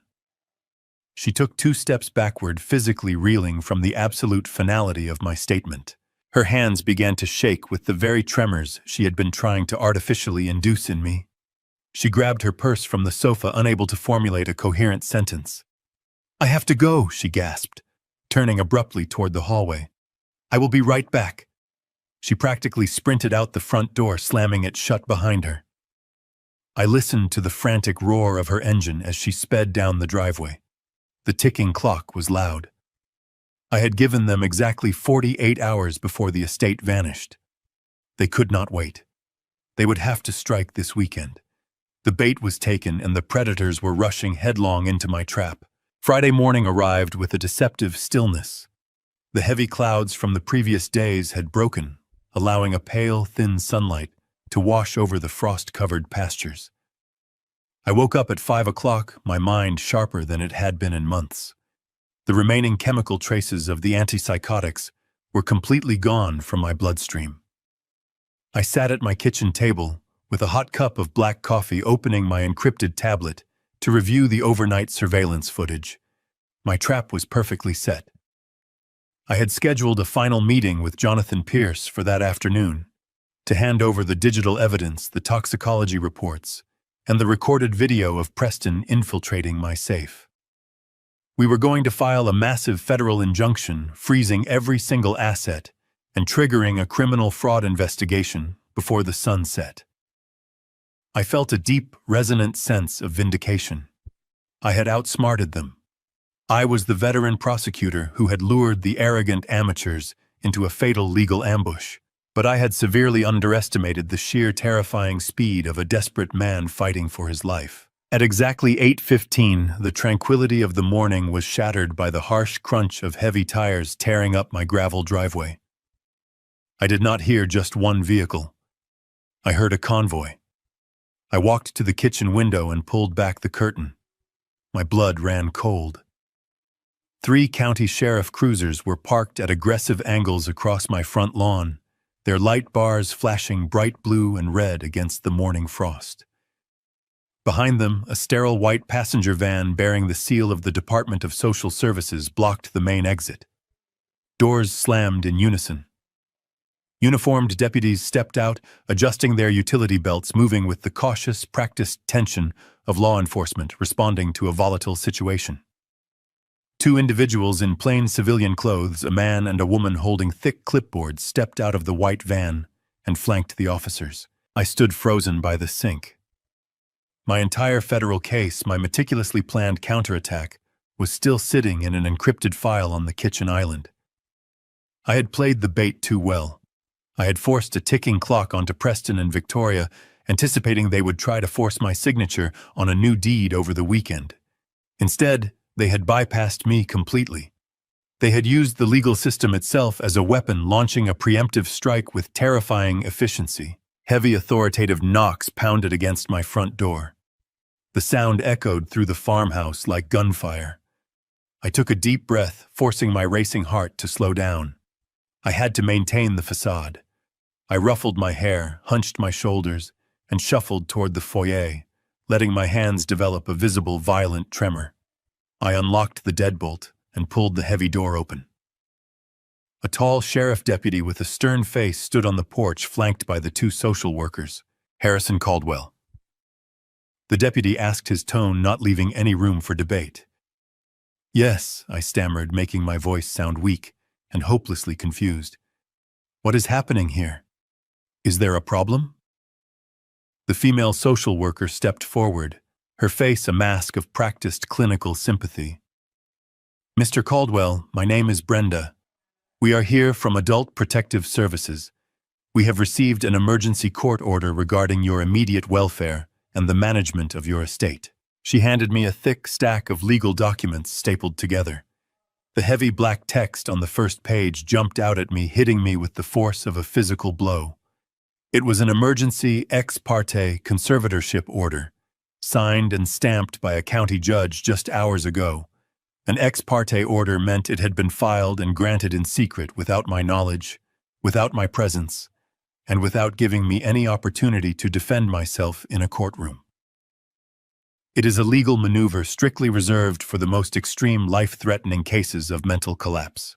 I stared at the paperwork, letting my hands shake so hard the pages rattled. "This cannot be right," I whispered, staring blindly at the deputy. "I am fine. I am perfectly fine. I just woke up to drink my coffee." "I am sorry, sir," the deputy said, his hand resting cautiously on his service belt. "But the judge has temporarily stripped you of your legal autonomy. You are no longer permitted to make financial or medical decisions for yourself, nor are you allowed to remain on this property unsupervised. We are here to escort you to a secure medical facility for a mandatory psychiatric evaluation." Before I could even formulate a response, another vehicle sped up the driveway. It was Preston's luxury sedan. He slammed on the brakes, throwing the car into park, and leapt out, rushing toward the porch with Victoria close behind him. Victoria was crying, clutching a tissue to her face, playing the role of the devastated, heartbroken daughter to absolute perfection. Preston rushed past the deputies, looking at me with a sickening display of profound sorrow. "Oh, Dad!" Victoria sobbed, reaching out to grab my arm. "I am so sorry it had to come to this. We tried so hard to take care of you at home, but you are just slipping away too fast. We had to protect you from yourself." I looked at her, and then I looked down at the documents trembling in my hands. The attached exhibits told the entire horrifying story. Preston had not just used his shadow syndicate connections for loans. He had used them to purchase forged medical documentation. There were signed affidavits from 2 private out-of-state neurologists who had never even met me, testifying that I was suffering from aggressive late-stage chemical dementia. The documents perfectly detailed the exact symptoms the antipsychotic drugs had forced upon my body. The severe tremors, the lethargy, the violent outbursts of paranoia, the wandering into the freezing cold night. They had weaponized my own survival tactic against me. Every time I had faked a symptom to protect my investigation, I was inadvertently building their legal case for my own institutionalization. Victoria had recorded my late-night wanderings and my confused ramblings. She had presented them to the judge as tragic proof that I was entirely incapable of managing a multi-million-dollar estate. I had told her I was giving the farm to charity on Monday, and she had countered by legally erasing my existence on Friday morning. "Please, you have to listen to me," I begged, turning toward the social worker, dropping my voice into a desperate, panicked plea. "They are lying to you. They have been poisoning me." Brenda sighed, offering a sad, patronizing smile. "We know about the medication, Mr. Caldwell. Your daughter explained that you have been refusing your prescribed treatments and hiding your pills. That is why you are experiencing these severe paranoid delusions. It is a common symptom of your condition. We are just going to get you some help." Preston smirked triumphantly as the tall deputies escorted me outside toward the waiting van. I lowered my head, hiding a subtle smile. They had missed the hidden burner phone in my pocket. The cold morning air bit deeply through my thin cotton pajamas as the 2 heavily armed deputies guided me toward the back of the waiting transport van. Their grips on my arms were firm, but not overly aggressive. They genuinely believed they were handling a frail, demented old man, not a seasoned federal prosecutor. Before allowing me to step up into the massive vehicle, the taller deputy conducted a standard pat-down. He thoroughly checked my pockets and pulled out my standard smartphone and my heavy ring of house keys. He handed them directly to Brenda, the social worker, who solemnly placed them into a plastic evidence bag. They were officially confiscating my life. But the deputy did not check the deep interior pocket of my heavy wool cardigan. That was where the small plastic burner phone sat, nestled silently against my chest. It was my very last remaining lifeline to Jonathan and reality. I stood by the open doors of the van, putting on a masterful display of manufactured confusion. I allowed my lower lip to tremble. I looked back at the farmhouse, letting my eyes dart around, as if I could not comprehend what was happening. Victoria was standing on the porch, putting on a performance that rivaled my own. She was weeping openly, her face buried in a crumpled tissue. Preston stood beside her, playing the role of the supportive husband. Brenda approached them with a look of professional sympathy. She placed a comforting hand on Victoria's shoulder, assuring my daughter that the facility would keep me safe and that the conservatorship would protect my assets from my deteriorating mind. It was sickening to watch. Victoria nodded bravely, wiping a fake tear from her cheek, and asked Brenda if she could have one last moment to say goodbye to her father. Brenda smiled gently and stepped aside, gesturing for Victoria to approach the van. The deputies loosened their hold on my arms, giving us a momentary illusion of family privacy. Victoria walked slowly down the wooden steps and crossed the gravel driveway. Her face was a portrait of absolute devastation to anyone watching from a distance. But as she drew closer, the sorrow in her eyes vanished, replaced by an icy, triumphant gleam. She stepped into my personal space, wrapping her arms tightly around my neck in what appeared to be a desperate, loving embrace. I let my head rest against her shoulder, playing the part of the bewildered patriarch. She pressed her mouth directly against my ear. Her breath was warm, but her voice was as cold as the frost covering my lawn. "Do not fight it, Dad," she whispered the words, slicing through the air like a razor blade. "You lost. We are in charge now. Just go quietly, and maybe I will put you in one of the nicer facilities." She pulled back, kissed me softly on the cheek, and let out another loud, dramatic sob for the benefit of the social workers. I looked at her, letting my hands shake, giving her the satisfaction of thinking I was terrified. She turned and walked back to Preston, burying her face in his chest. The deputies gently guided me up the steps and into the back of the transport van. The heavy metal transport doors slammed shut securely behind me, plunging the compartment into a dim, sterile light. I heard the lock engage from the outside. The engine roared to life, and the van began to move slowly down the long dirt driveway, taking me away from the only home I had known for 30 years. I sat on the hard plastic bench, listening to the rhythmic hum of the tires on the asphalt. As the initial shock of the ambush began to fade, a dark, suffocating realization washed over me. The bitter irony of my situation was almost too profound to process. I closed my eyes and let my mind drift back exactly 25 years. During my prime years in the federal prosecutor office, I had been appointed to a special state commission tasked with rewriting the very conservatorship laws that were currently being used to strip me of my freedom.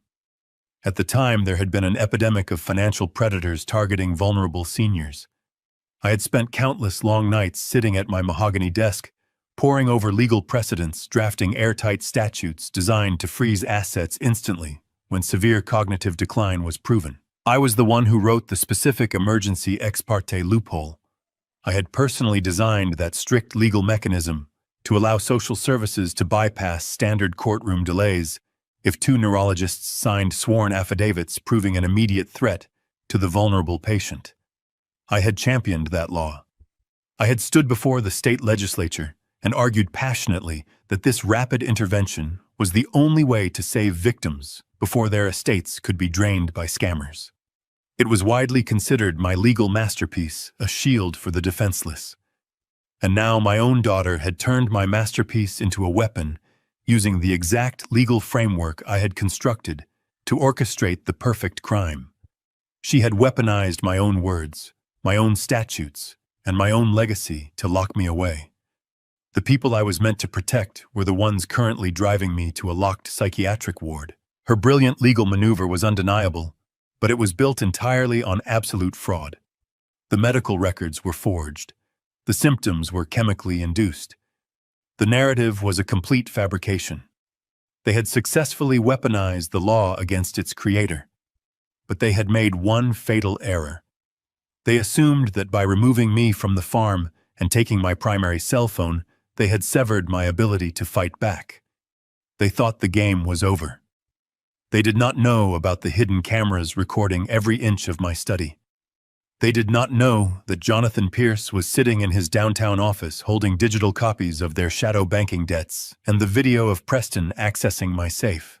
And most importantly, they did not know about the small plastic burner phone resting securely against my chest. I reached my right hand inside the thick wool of my cardigan and traced the rectangular outline of the device with my thumb. The van hit a pothole, jostling me slightly, but I remained perfectly still on the bench. I did not need to make a call right now. I just needed to survive the mandatory psychiatric evaluation. I knew exactly how those evaluations worked. I knew the questions the doctors would ask, the cognitive tests they would administer, and the specific behavioral markers they would look for.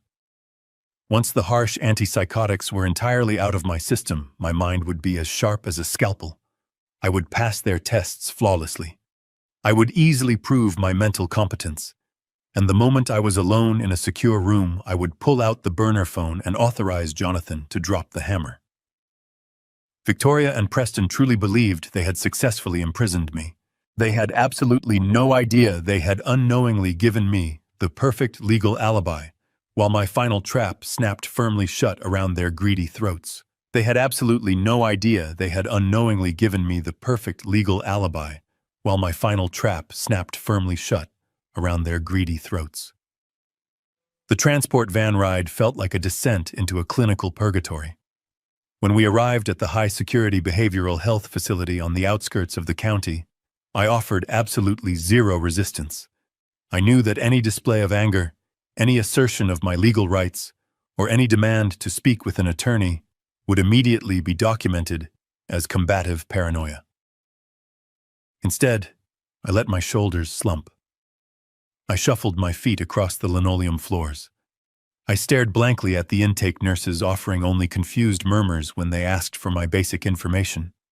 They cataloged my confiscated personal items, took my vital signs, and escorted me down a long, sterile corridor to a private room. The heavy door clicked shut, the electronic lock engaging with a solid, echoing thud.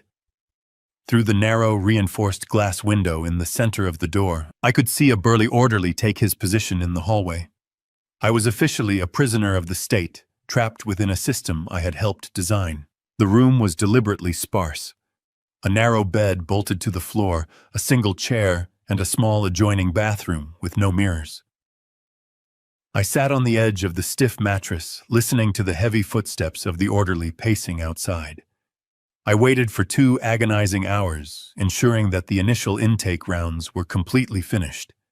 I listened to the shifting routines of the facility until a deep silence settled over the wing. Once I was certain I was not being actively observed, I slipped my hand into the deep pocket of my wool cardigan. My fingers wrapped around the small plastic burner phone. Moving with agonizing slowness, I slid the device out and immediately slipped it beneath the thin mattress, creating a secure hiding spot, just in case a nurse conducted a random room search. I sat perfectly still, my eyes fixed on the door. The orderly outside had stopped pacing and appeared to be reading a magazine. I slid my hand back under the mattress, retrieving the phone. I kept the device low, shielded by my body, and turned the screen brightness down to the absolute minimum setting. The walls were thin, and even a whisper might alert the staff. I typed a rapid text to Jonathan Pierce. I gave him the name of the facility and explained the ex parte emergency order, the forged medical affidavits, and the rapid extraction from the farm. It took 30 seconds for Jonathan to reply. His text was brief, but the fury behind his words was palpable. They bypassed the standard docket, he wrote. They used a specific emergency loophole to strip your rights without a preliminary hearing. But that order is only temporary. By law, they must hold a formal evidentiary hearing within 72 hours to solidify the conservatorship and make it permanent. That gives us exactly 3 days. I stared at the glowing text, my legal mind instantly shifting into overdrive. 72 hours. It was a narrow window, but it was enough. I typed my response outlining the parameters of our counterattack. We need to let them think they have won, I wrote. Do not file any immediate motions to contest the hold. Do not alert their legal team. Let them walk into that courtroom on Monday morning believing I am entirely defenseless. Jonathan replied instantly. My forensic accountants have officially broken through the shadow corporate layers. We have the paper trail connecting his venture capital firm directly to the Chicago syndicate. We have the loan guarantees featuring your forged signature. My technical team has perfectly preserved the high-definition surveillance footage of Preston opening your floor safe and photographing your assets. It is completely irrefutable. We will bury them. I read his words, feeling a surge of cold, methodical satisfaction. We needed to ensure every single piece of their fraud was exposed simultaneously. I instructed Jonathan to silently subpoena the 2 out-of-state neurologists who had signed the fake medical affidavits. We both knew those doctors were likely paid off using the syndicate money, and under the threat of federal perjury charges, they would crumble instantly on the witness stand. I also told him to prepare a massive federal injunction ready to be filed the very second the hearing commenced. We were going to hit them with a shockwave of legal destruction so absolute that they would not even have time to blink. Jonathan agreed to the strategy. His final message contained a stark warning. You have to play your part flawlessly, Harrison. The doctors at that facility are going to evaluate you. They will try to provoke a reaction. Victoria will undoubtedly visit you to establish a record of your cognitive decline. You cannot break character. If they suspect for 1 second that your mind is sharp, they might panic and alert the syndicate to move on the farm before the hearing. I will be the perfect broken old man, I typed back. I will see you in court. I powered down the burner phone and slid it back into its hiding place deep inside the mattress. I lay back on the stiff bed, staring up at the sterile white ceiling tiles. The bitter irony of my situation washed over me again, but this time it did not feel like a defeat. It felt like a necessary crucible. I was a prisoner locked in a psychiatric ward, stripped of my identity, my property, and my freedom. But inside my mind, I was free, and I was holding a match to the powder keg they had built around themselves. The next 48 hours were an absolute test of my endurance and my acting abilities. I adopted a vacant, hollow stare. When the facility psychiatrists came to evaluate me, I answered their questions with slow, deliberate confusion. I mixed up dates. I claimed I did not know what city I was in. I asked for Diane. I let my hands tremble, and I refused to eat the bland cafeteria food, letting my physical appearance deteriorate to match the forged medical profile Victoria had created. The doctors took meticulous notes, nodding with practiced sympathy, entirely convinced that they were observing a tragic case of rapid-onset dementia. Victoria visited me on Sunday afternoon. She walked into my small room accompanied by an orderly carrying a bouquet of cheap flowers. She wore a solemn expression, but her eyes danced with absolute victory. She sat in the chair next to my bed, speaking to me as if I were a toddler. She told me not to worry about the farm, assuring me that Preston was handling all the paperwork to keep it safe. I looked at her, letting a thin trail of saliva escape the corner of my mouth, and murmured incoherently. She smiled a cold, reptilian stretch of her lips and patted my hand. She left the room convinced her inheritance was secured. She had no idea she had just walked into the final hours of her freedom. The trap was locked. Monday morning arrived with a cold and relentless drizzle. The facility staff woke me just before dawn to prepare for the transport to the county courthouse. A stern orderly handed me a plastic bag containing a change of clothes that Victoria had supposedly packed and sent over from the farmhouse. It was a calculated insult. Instead of one of my tailored suits, she had sent a faded plaid country shirt, a pair of worn denim trousers, and my scuffed leather work boots. She even included an old battered canvas hat I used for gardening. The intention was crystal clear. She wanted me to walk into that courtroom looking exactly like a confused, unkempt farmer who had completely lost his grip on reality and basic hygiene. I put the clothes on slowly, letting my hands tremble as I fumbled with the buttons on the shirt. I did not comb my hair. I allowed the gray stubble on my cheeks to remain untouched. When the transport deputies arrived to escort me, I shuffled my feet and kept my head bowed, clutching the worn hat tightly to my chest. I looked like a man who had already surrendered. The drive to the courthouse took 45 minutes. I sat in the back of the transport van, watching the city streets blur past through the wire mesh window. My mind was sharp, evaluating every possible angle of the upcoming legal confrontation. Jonathan and I had coordinated our moves perfectly the night before. I knew exactly what role I needed to play. The van pulled into the secure loading bay at the rear of the courthouse. The heavy doors swung open, and the freezing rain hit my face. The deputies guided me up the concrete stairs and through the bleak institutional corridors of the holding area. We walked past holding cells and busy clerks moving toward the designated civil family courtrooms. Every step I took was deliberate. I dragged my left boot, slightly simulating the physical decline Victoria had described in her fraudulent medical filings. We finally reached the heavy wooden doors of courtroom 4. The deputy pushed the doors open, and a hush immediately fell over the room as we stepped inside. I kept my gaze fixed firmly on the polished floorboards, but my peripheral vision captured everything.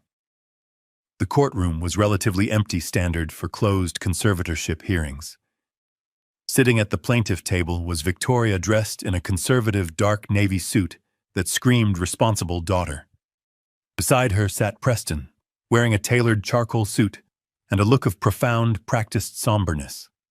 They had hired a high-powered litigator from a prestigious city firm, a tall man with slicked back hair and an expensive silk tie.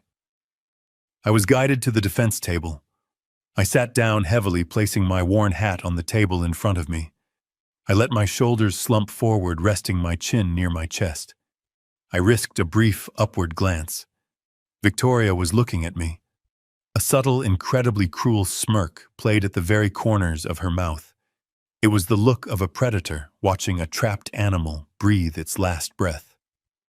Preston leaned over and whispered something to his wife, shaking his head with the display of fake, patronizing pity.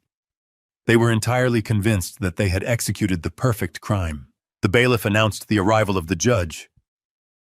Everyone in the room stood, except for me. I remained seated, playing the part of a man too disoriented to understand basic courtroom protocols. The deputy standing behind me gently nudged my shoulder, but I merely let out a confused, rattling breath. The judge, a stern-looking woman with graying hair and sharp glasses, took her seat at the elevated bench. She looked down at me with a mixture of professional detachment and quiet sympathy. The high-priced lawyer standing next to Victoria immediately launched into his opening statement. He spoke with the smooth, polished cadence of a man who was used to winning unopposed battles. "Your Honor," he began, his voice echoing through the quiet chamber. "We are here today under incredibly tragic circumstances. We are petitioning the court to make the emergency conservatorship of Mr. Harrison Caldwell permanent. This is not a decision his family has made lightly, but it is one made out of absolute, unavoidable necessity for his own physical and financial safety." The lawyer picked up a thick binder from his table and held it up for the judge to see. He proceeded to present a slam-dunk case of severe, irreversible dementia. He walked the judge through the forged medical records with clinical precision. He cited the sworn affidavits from the 2 out-of-state neurologists detailing a rapid and aggressive cognitive collapse. He read passages describing my supposed symptoms, the violent paranoia, the inability to recognize my own family members, and the complete loss of short-term memory. He painted a masterful, devastating portrait of a man whose mind had dissolved into a dark, terrifying abyss. I listened to his lies without moving a single muscle. I kept my eyes focused on the scuffed toes of my work boots. The lawyer then turned his attention to the financial aspects of the estate. He described the vast acreage of the farm and the complex investment portfolios I managed. He argued that leaving such a massive estate in the hands of a man suffering from severe delusions was not just irresponsible, it was actively dangerous. To solidify his argument, the lawyer directed the attention of the court to a large monitor positioned near the witness stand. He played the video Victoria had recorded on her cell phone the night of my manufactured crisis.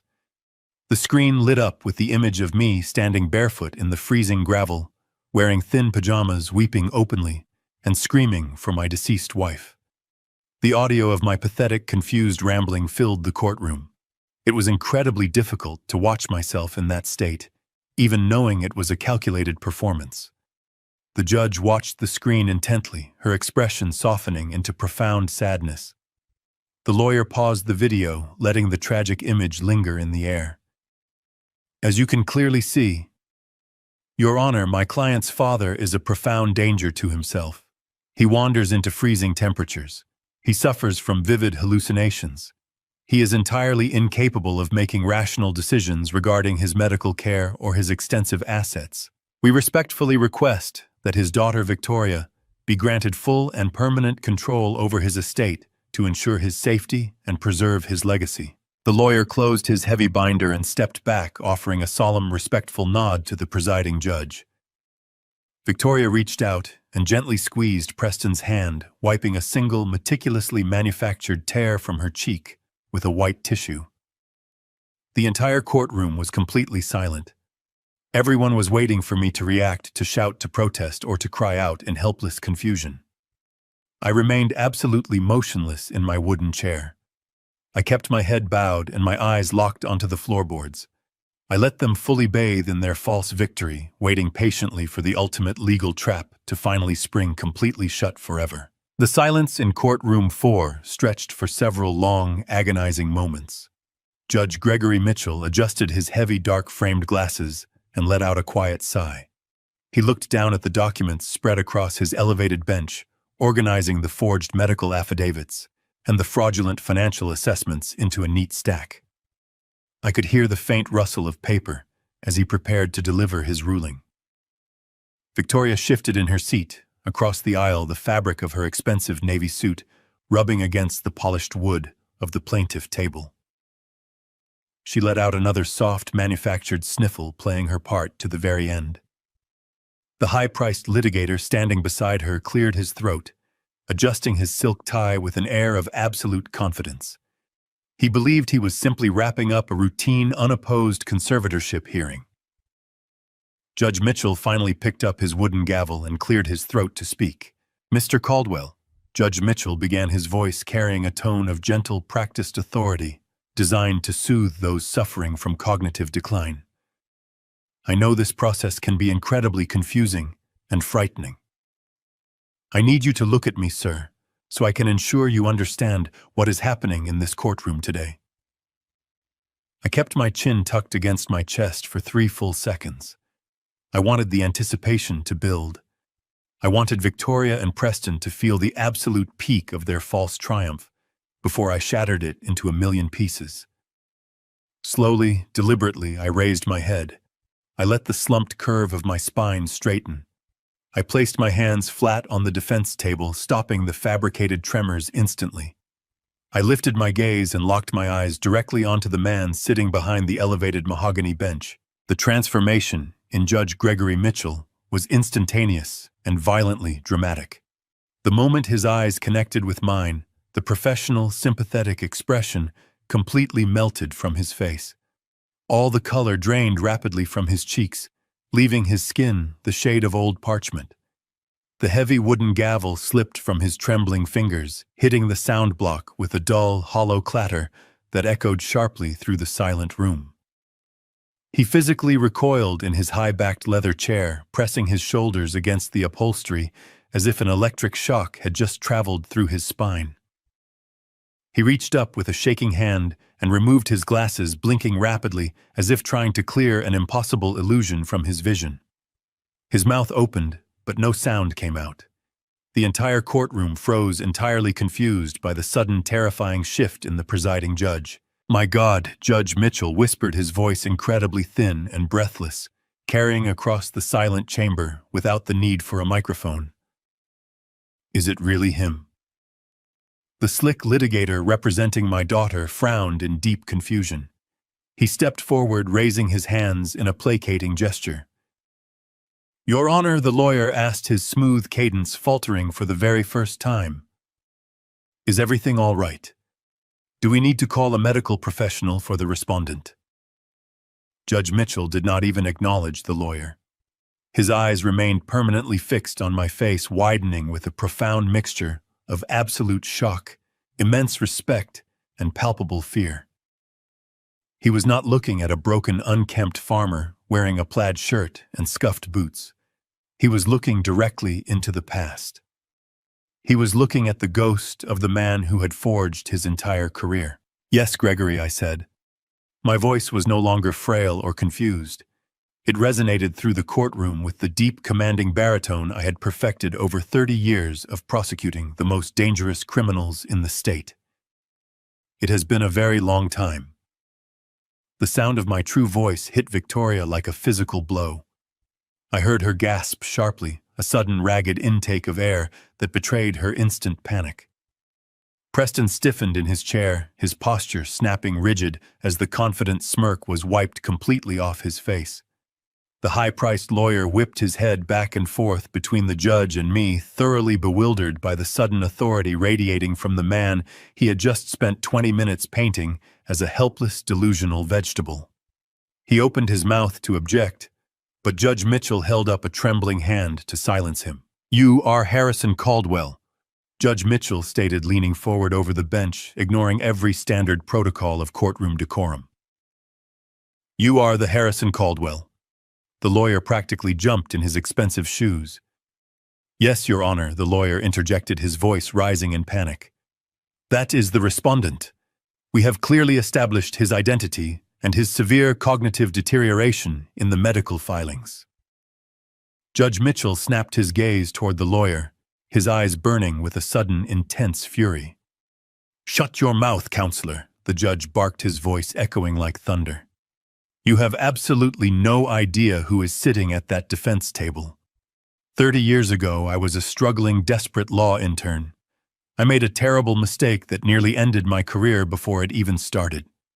That man sitting right there stepped in, took me under his wing, and saved my professional life. The courtroom was suffocatingly quiet. Victoria was breathing in rapid, shallow pants, her hands gripping the edge of the plaintiff table so hard her knuckles turned a solid, bruised white. Preston was staring at me with wide, terrified eyes, finally realizing that the helpless old man he had been drugging was a meticulously crafted illusion. Judge Mitchell turned his attention back to me, his voice softening with profound reverence. He is the most ruthless, brilliant, and honorable federal prosecutor this state has ever seen, the judge continued, addressing the silent room, but speaking directly to my daughter's paralyzed attorney. He authored the very conservatorship statutes you are currently attempting to use in my courtroom today. He wrote the emergency ex parte provisions you filed on Friday morning. Are you seriously standing there telling me that the architect of this state's financial protection laws has lost his mind? The slick litigator took a step backward, his professional composure completely shattered. He looked down at his thick binder of forged records, and then looked at Victoria, his eyes demanding an explanation she was entirely incapable of giving. Your Honor, the lawyer stammered, his voice weak and unsure. We have sworn affidavits from 2 certified medical professionals. The judge slammed his hand flat against the wood of his desk. I do not care what papers you have in that binder, Judge Mitchell roared. I know the man sitting in front of me. I know his mind. The dynamic in the room shifted so violently that the air felt heavy. I remained perfectly still, watching the absolute terror take hold of my daughter and her husband. I had them exactly where I wanted them. The stage was finally set for my ultimate revenge. The arrogant lawyer released his grip, allowing the heavy binder to crash onto the polished floor. Victoria buried her face in her trembling hands, letting out a genuine, suffocating sob of pure defeat. They both finally realized the horrifying truth simultaneously. The perfect crime was completely over. I had won. I let the silence hang in the air for a few moments longer, allowing the absolute gravity of the situation to crush the remaining breath from their lungs. Then I slowly opened my fingers. The battered canvas hat fell from my grasp, hitting the polished floor with a soft, dismissive thud. I placed my hands flat on the defense table and pushed myself upward. The stooped, fragile posture I had maintained for weeks vanished instantly. I drew my shoulders back, lifted my chin, and stood at my full height. The trembling in my hands ceased. My gaze hardened into the cold, penetrating stare that had once made hardened criminals break down in interrogation rooms. I looked at the opposing counsel, watching the arrogant litigator shrink back, as if he had been physically struck by an unseen force. The confident smirk that had been plastered across his face just a few moments prior dissolved into a mask of pure uncertainty. I turned my attention to the bench. "Your Honor," I said, my voice cutting through the stillness like a finely sharpened blade. "With the permission of the court, I am formally requesting to waive my right to appointed counsel. I will be representing myself in this matter." Judge Gregory Mitchell did not hesitate for a fraction of a second. "Permission is unequivocally granted, Mr. Caldwell." The judge replied, his voice thick with profound respect. "The floor is entirely yours." Right on cue, the heavy double doors at the back of the courtroom swung open with a resounding crash. Jonathan Pierce strode into the chamber, moving with the relentless momentum of an approaching storm. He was wearing his signature charcoal suit, radiating absolute authority. Behind him, 2 paralegals pushed a heavy metal trolley burdened with 6 large, tightly packed banker's boxes. The wheels squeaked sharply against the floorboards, shattering the quiet atmosphere of the room. Jonathan marched straight down the center aisle, completely ignoring the frantic, terrified stares of my daughter and her husband. He bypassed their table entirely, not even offering them a single fleeting glance of recognition, and positioned the trolley directly beside me. He offered me a single grim nod before stepping back. I placed my hand on the top box. "Your Honor," I continued, my tone ringing with absolute clarity.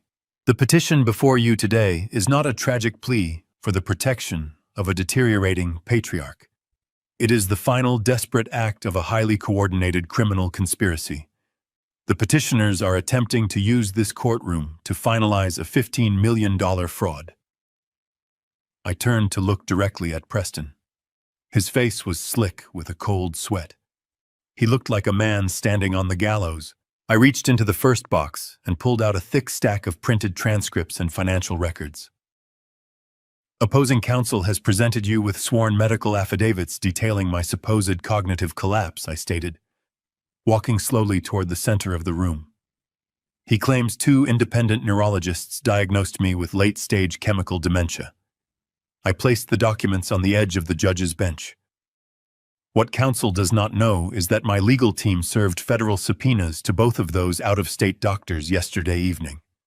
When faced with the threat of federal perjury charges and the immediate loss of their medical licenses, they were remarkably forthcoming. They confessed to accepting wire transfers of $50,000 each to sign those blank affidavits." I turned to look at the slick litigator. The man looked physically ill. He began frantically packing his briefcase, shaking his head in a desperate attempt to distance himself from the toxic fallout. I did not stop. I pulled a small clear plastic evidence bag from my pocket and held it up. The bag contained the white capsules Victoria had forced upon me. The symptoms described in those forged medical records were indeed real, I explained, my voice growing colder with every word. "Because my daughter, the loving petitioner, has been systematically poisoning me for the last 4 weeks. She replaced my daily vitamin supplements with a heavy, dangerous regimen of unprescribed antipsychotic medications designed to induce severe tremors, lethargy, and temporary paranoia. She weaponized a chemical restraint to manufacture the exact visual evidence she needed to steal my autonomy." Victoria let out a strangled, pathetic whimper, burying her face deeper into her hands.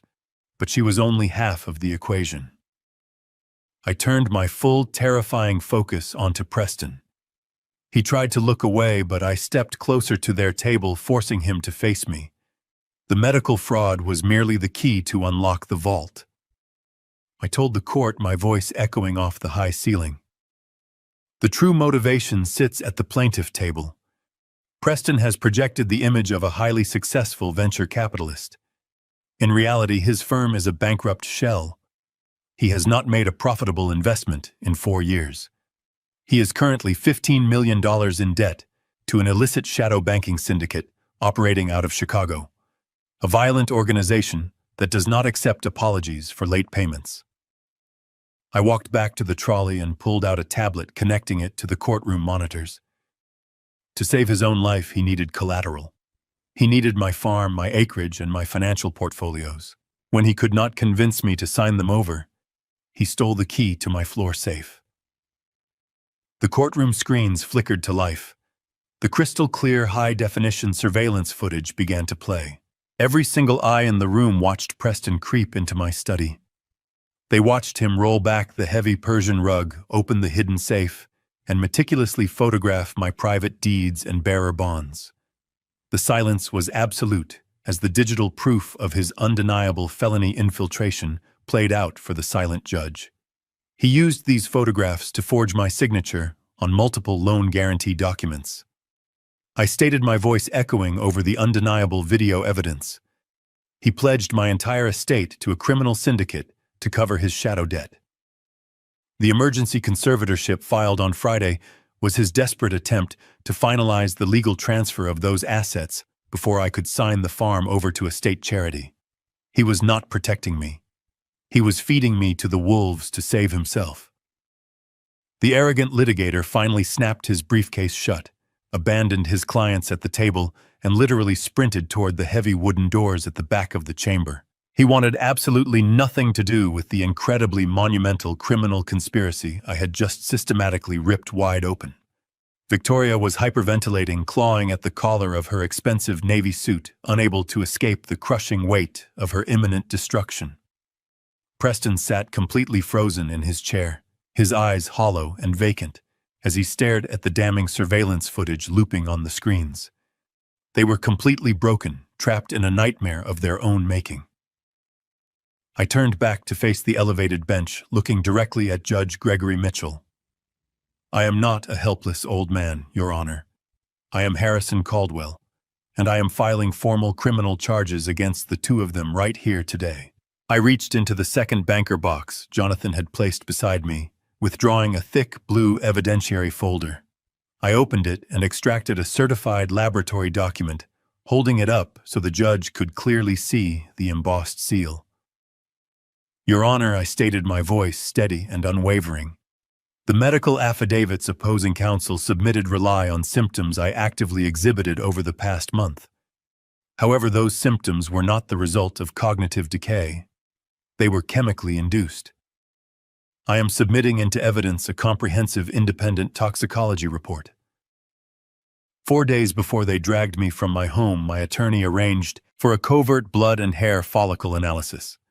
The results conclusively prove a systematic daily ingestion of a powerful, unprescribed antipsychotic medication. I pulled a secondary sheet of paper from the folder, a crisp financial statement. Furthermore, I am submitting the corresponding financial trace. This is a certified credit card statement belonging to my daughter Victoria Caldwell. It details a cash transaction at an out-of-state unregulated pharmacy exactly 5 weeks ago. The purchase corresponds perfectly with the exact dosage and timeline of the chemical restraints found in my bloodstream. She did not just observe my mental decline. She manufactured it, poisoning her own father to fabricate the medical grounds for this conservatorship. A collective gasp echoed from the sparse gallery. Victoria clutched her throat, her chest heaving as she let out a piercing, high-pitched wail of absolute panic. The pristine facade she had maintained for weeks was crumbling into dust right before my eyes. She began to shake uncontrollably, her eyes darting around the room as if searching for a hidden exit. I did not pause to let them recover. I reached into the third box and pulled out a portable high-capacity digital drive. I handed it to the bailiff, who formally presented it to the bench. This drive contains the raw, unedited 4K resolution footage captured by the concealed cameras in my private study. I explained, my tone turning razor-sharp. Opposing counsel briefly witnessed a segment of this recording, but the full-time stamped file is now officially submitted into the permanent court record. It shows Preston systematically bypassing my security measures. You can clearly observe him using specialized tools to crack the analog combination dial of my floor safe. The visual clarity is so absolute that you can read the serial numbers on the bearer bonds he is photographing. Preston was trembling violently. The tailored charcoal suit he wore now looked entirely too large for his shrinking frame. He opened his mouth, stammering nonsensical syllables, desperately searching for a lie that could possibly explain away the crystal-clear digital proof of his burglary. But there was no explanation. He had been caught red-handed invading my inner sanctum, stealing the very financial instruments he was meant to protect. His hands gripped the edge of the table, his knuckles turning a stark, bruised white under the immense pressure of the terrifying moment before Preston could form a coherent sentence. I pulled the final, most devastating piece of evidence from the boxes. I slammed a heavy stack of forensic accounting audits onto the defense table. The sound cracked like a gunshot in the silent courtroom. The burglary was not an isolated incident, I announced to the paralyzed room. I am submitting the complete, unredacted financial trace of Preston's venture capital firm. These documents, verified by 3 independent forensic auditors, expose a massive hidden shadow debt. He owes $15 million to an illicit syndicate, a debt that has been accumulating compounding interest for 4 years. I held up a series of legal contracts, their pages marked with bright red evidentiary tags. To satisfy the demands of his violent creditors, Preston needed collateral. He needed my farm, my liquid assets, and my entire estate. I am submitting these loan guarantee documents, which feature my forged signature. Preston utilized the photographs he took from my safe to construct a perfect replica of my legal authorization. He pledged everything I have worked my entire life to build, to cover his own reckless criminal gambling. The emergency ex parte order they filed on Friday was their absolute last resort to finalize the legal transfer of my estate before the syndicate tore them apart.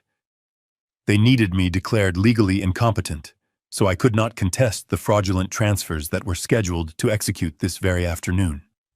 Judge Gregory Mitchell stared at the mountain of undeniable proof before him. His expression hardened from profound shock into a mask of pure, righteous, judicial fury. He looked down at the plaintiff table, his eyes burning with a contempt so deep it seemed to lower the temperature in the room. Victoria was screaming now, a continuous hysterical string of denials and frantic apologies that completely drowned out the steady rhythm of the rain hitting the courtroom windows. She clawed at her husband's arm, begging him to fix the unfixable disaster they had walked directly into. Her perfectly styled hair was a disheveled mess, her expensive suit wrinkled as she thrashed against the reality of her impending incarceration. She looked exactly like the terrified, trapped animal she had believed me to be just minutes prior. Preston did not look at his wife. He looked at the heavy wooden doors at the back of the courtroom. The primal animalistic instinct to survive suddenly overrode any remaining shred of rational thought in his mind. He forcefully shoved Victoria away, knocking her chair backward with a violent, uncaring thrust. She spilled onto the polished floorboards in a tangle of navy fabric and terrified sobs, her hands reaching out into the empty air. Preston lunged forward, scrambling over the plaintiff table and bolting down the center aisle toward the exit. He was sprinting for his life, completely blinded by adrenaline, desperate to escape the immediate crushing weight of federal prison and the violent syndicate waiting for their money outside. He did not even make it halfway down the long aisle. Judge Mitchell slammed his gavel down, the sound ringing out like a thunderclap across the vaulted ceiling. "Bailiffs, secure that man immediately," the judge bellowed, his voice commanding absolute obedience from the court officers. 3 heavily armed bailiffs converged on Preston, instantly moving with swift, practiced, tactical precision. The largest officer hit him from the side with a punishing shoulder tackle, driving him violently into the solid oak of the spectator benches. The impact knocked the wind completely out of Preston's lungs with a sickening thud. He hit the polished floorboards hard, thrashing and kicking wildly in blind, pathetic panic. But the officers were utterly relentless. They pinned his arms painfully behind his back, pressing his cheek roughly against the cold floor. The sharp, unmistakable ratcheting sound of steel handcuffs engaging echoed loudly through the chamber, finalizing his absolute, inescapable ruin. The trap had not just closed, it had completely crushed them. I stood tall behind the defense table, watching my treacherous daughter weep uncontrollably on the floor, while her husband lay subdued and broken. The law I had spent my entire life defending had finally delivered its ultimate merciless judgment upon the architects of my absolute suffering. Judge Gregory Mitchell did not hesitate for a single second. The silence in the courtroom was so profound that I could hear the rain lashing against the tall glass windows, washing away the tension that had suffocated me for weeks. He looked down at the prosecuting attorney, who was still trying to subtly slide his expensive briefcase toward the center aisle, desperate to distance himself from the toxic radiation of his clients. Judge Mitchell raised his hand, pointing a stern finger directly at the bench. He announced that the emergency ex parte conservatorship was hereby entirely revoked, declared null and void from the very moment of its fraudulent inception. He stated that the court recognized me as being in complete possession of my mental faculties, my autonomy, and my legal rights. But he did not stop there. He commanded the remaining bailiffs to secure the doors and immediately issued bench warrants for the arrest of both Victoria Caldwell and Preston Caldwell. The charges he listed echoed through the chamber like a requiem: severe elder abuse, willful and premeditated fraud, forgery of financial instruments, and most damning of all, the attempted poisoning and chemical imprisonment of a vulnerable senior citizen. The judge ordered the district attorney to freeze every single asset connected to Preston and his shell venture capital firm. The trap I had laid in the dark of my psychiatric room had fully sprung, catching them completely off guard. The courtroom erupted into a flurry of chaotic, desperate motion. Additional deputies flooded through the double doors, responding to the judge and his immediate call for backup. 2 officers hauled Preston up from the polished floorboards, dragging him by his handcuffed arms as he continued to thrash and sputter incoherent pleas. His expensive charcoal suit was torn at the shoulder, covered in courtroom dust, perfectly matching the ruined state of his life. Victoria realized she was next. She tried to stand, her legs giving out beneath her, as the reality of federal prison materialized before her eyes. A female deputy approached her, instructing her to place her hands behind her back. Victoria resisted, weeping hysterically, shaking her head from side to side as the cold steel bracelets clicked tightly around her slender wrists. She turned her desperate gaze toward me, her mascara running in dark streaks down her pale cheeks. She opened her mouth to scream, but the deputies were already marching her toward the side exit, guiding her toward the holding cells. Jonathan Pierce stood beside me, his arms crossed over his chest, watching the systematic dismantling of the criminals who had tried to steal my life. We exchanged a silent nod of mutual respect. The job was not just done. It was executed with absolute terrifying perfection. I walked out of the courtroom, my posture straight, my mind sharper than it had been in decades. The heavy wooden doors swung shut behind me, muting the chaotic noise of the chamber. The corridor was cold and sterile, lined with marble walls and flickering fluorescent lights. I saw the deputies escorting Victoria toward the main transport elevator.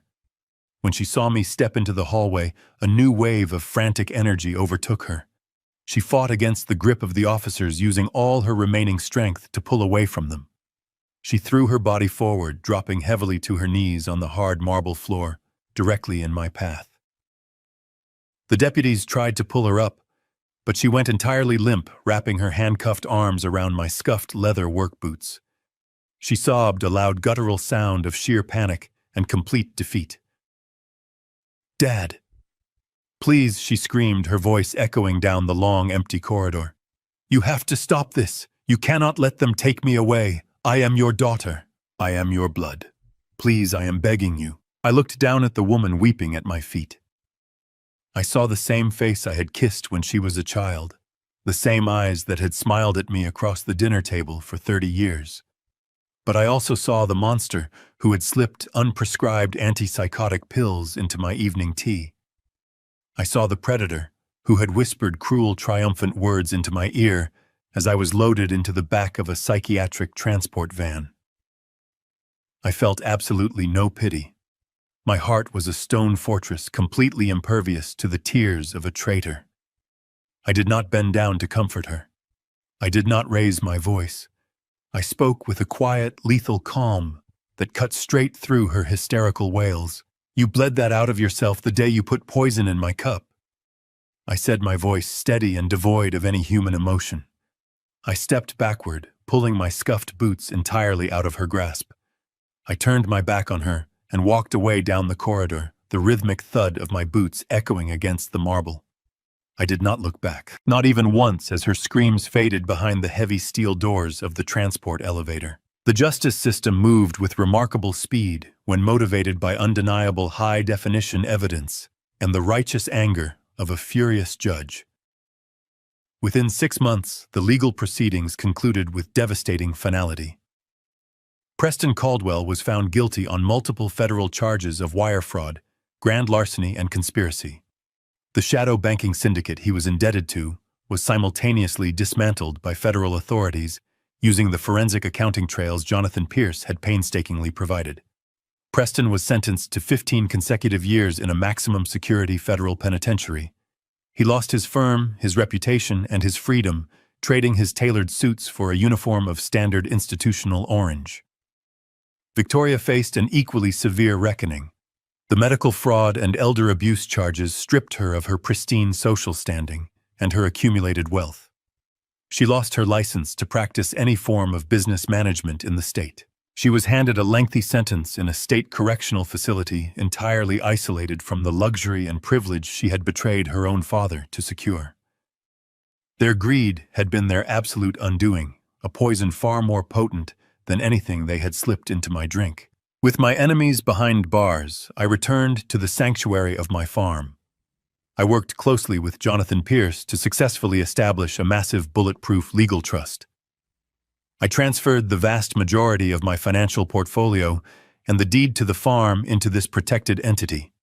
It was specifically designed to fund legal defenses and protective services for vulnerable senior citizens who found themselves trapped in abusive conservatorships.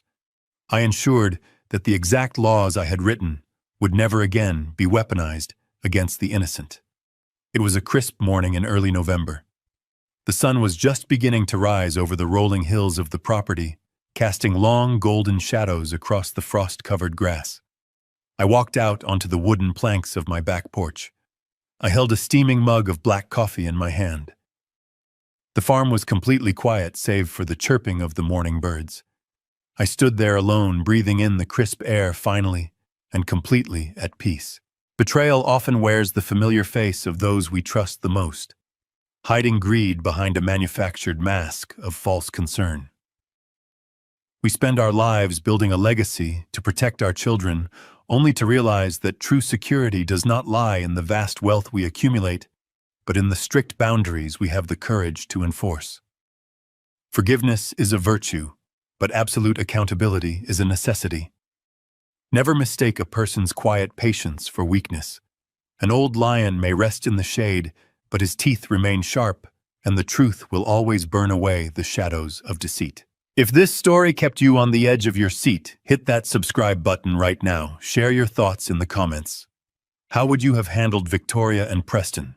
Do not forget to like and turn on notifications so you never miss our next thrilling story of justice.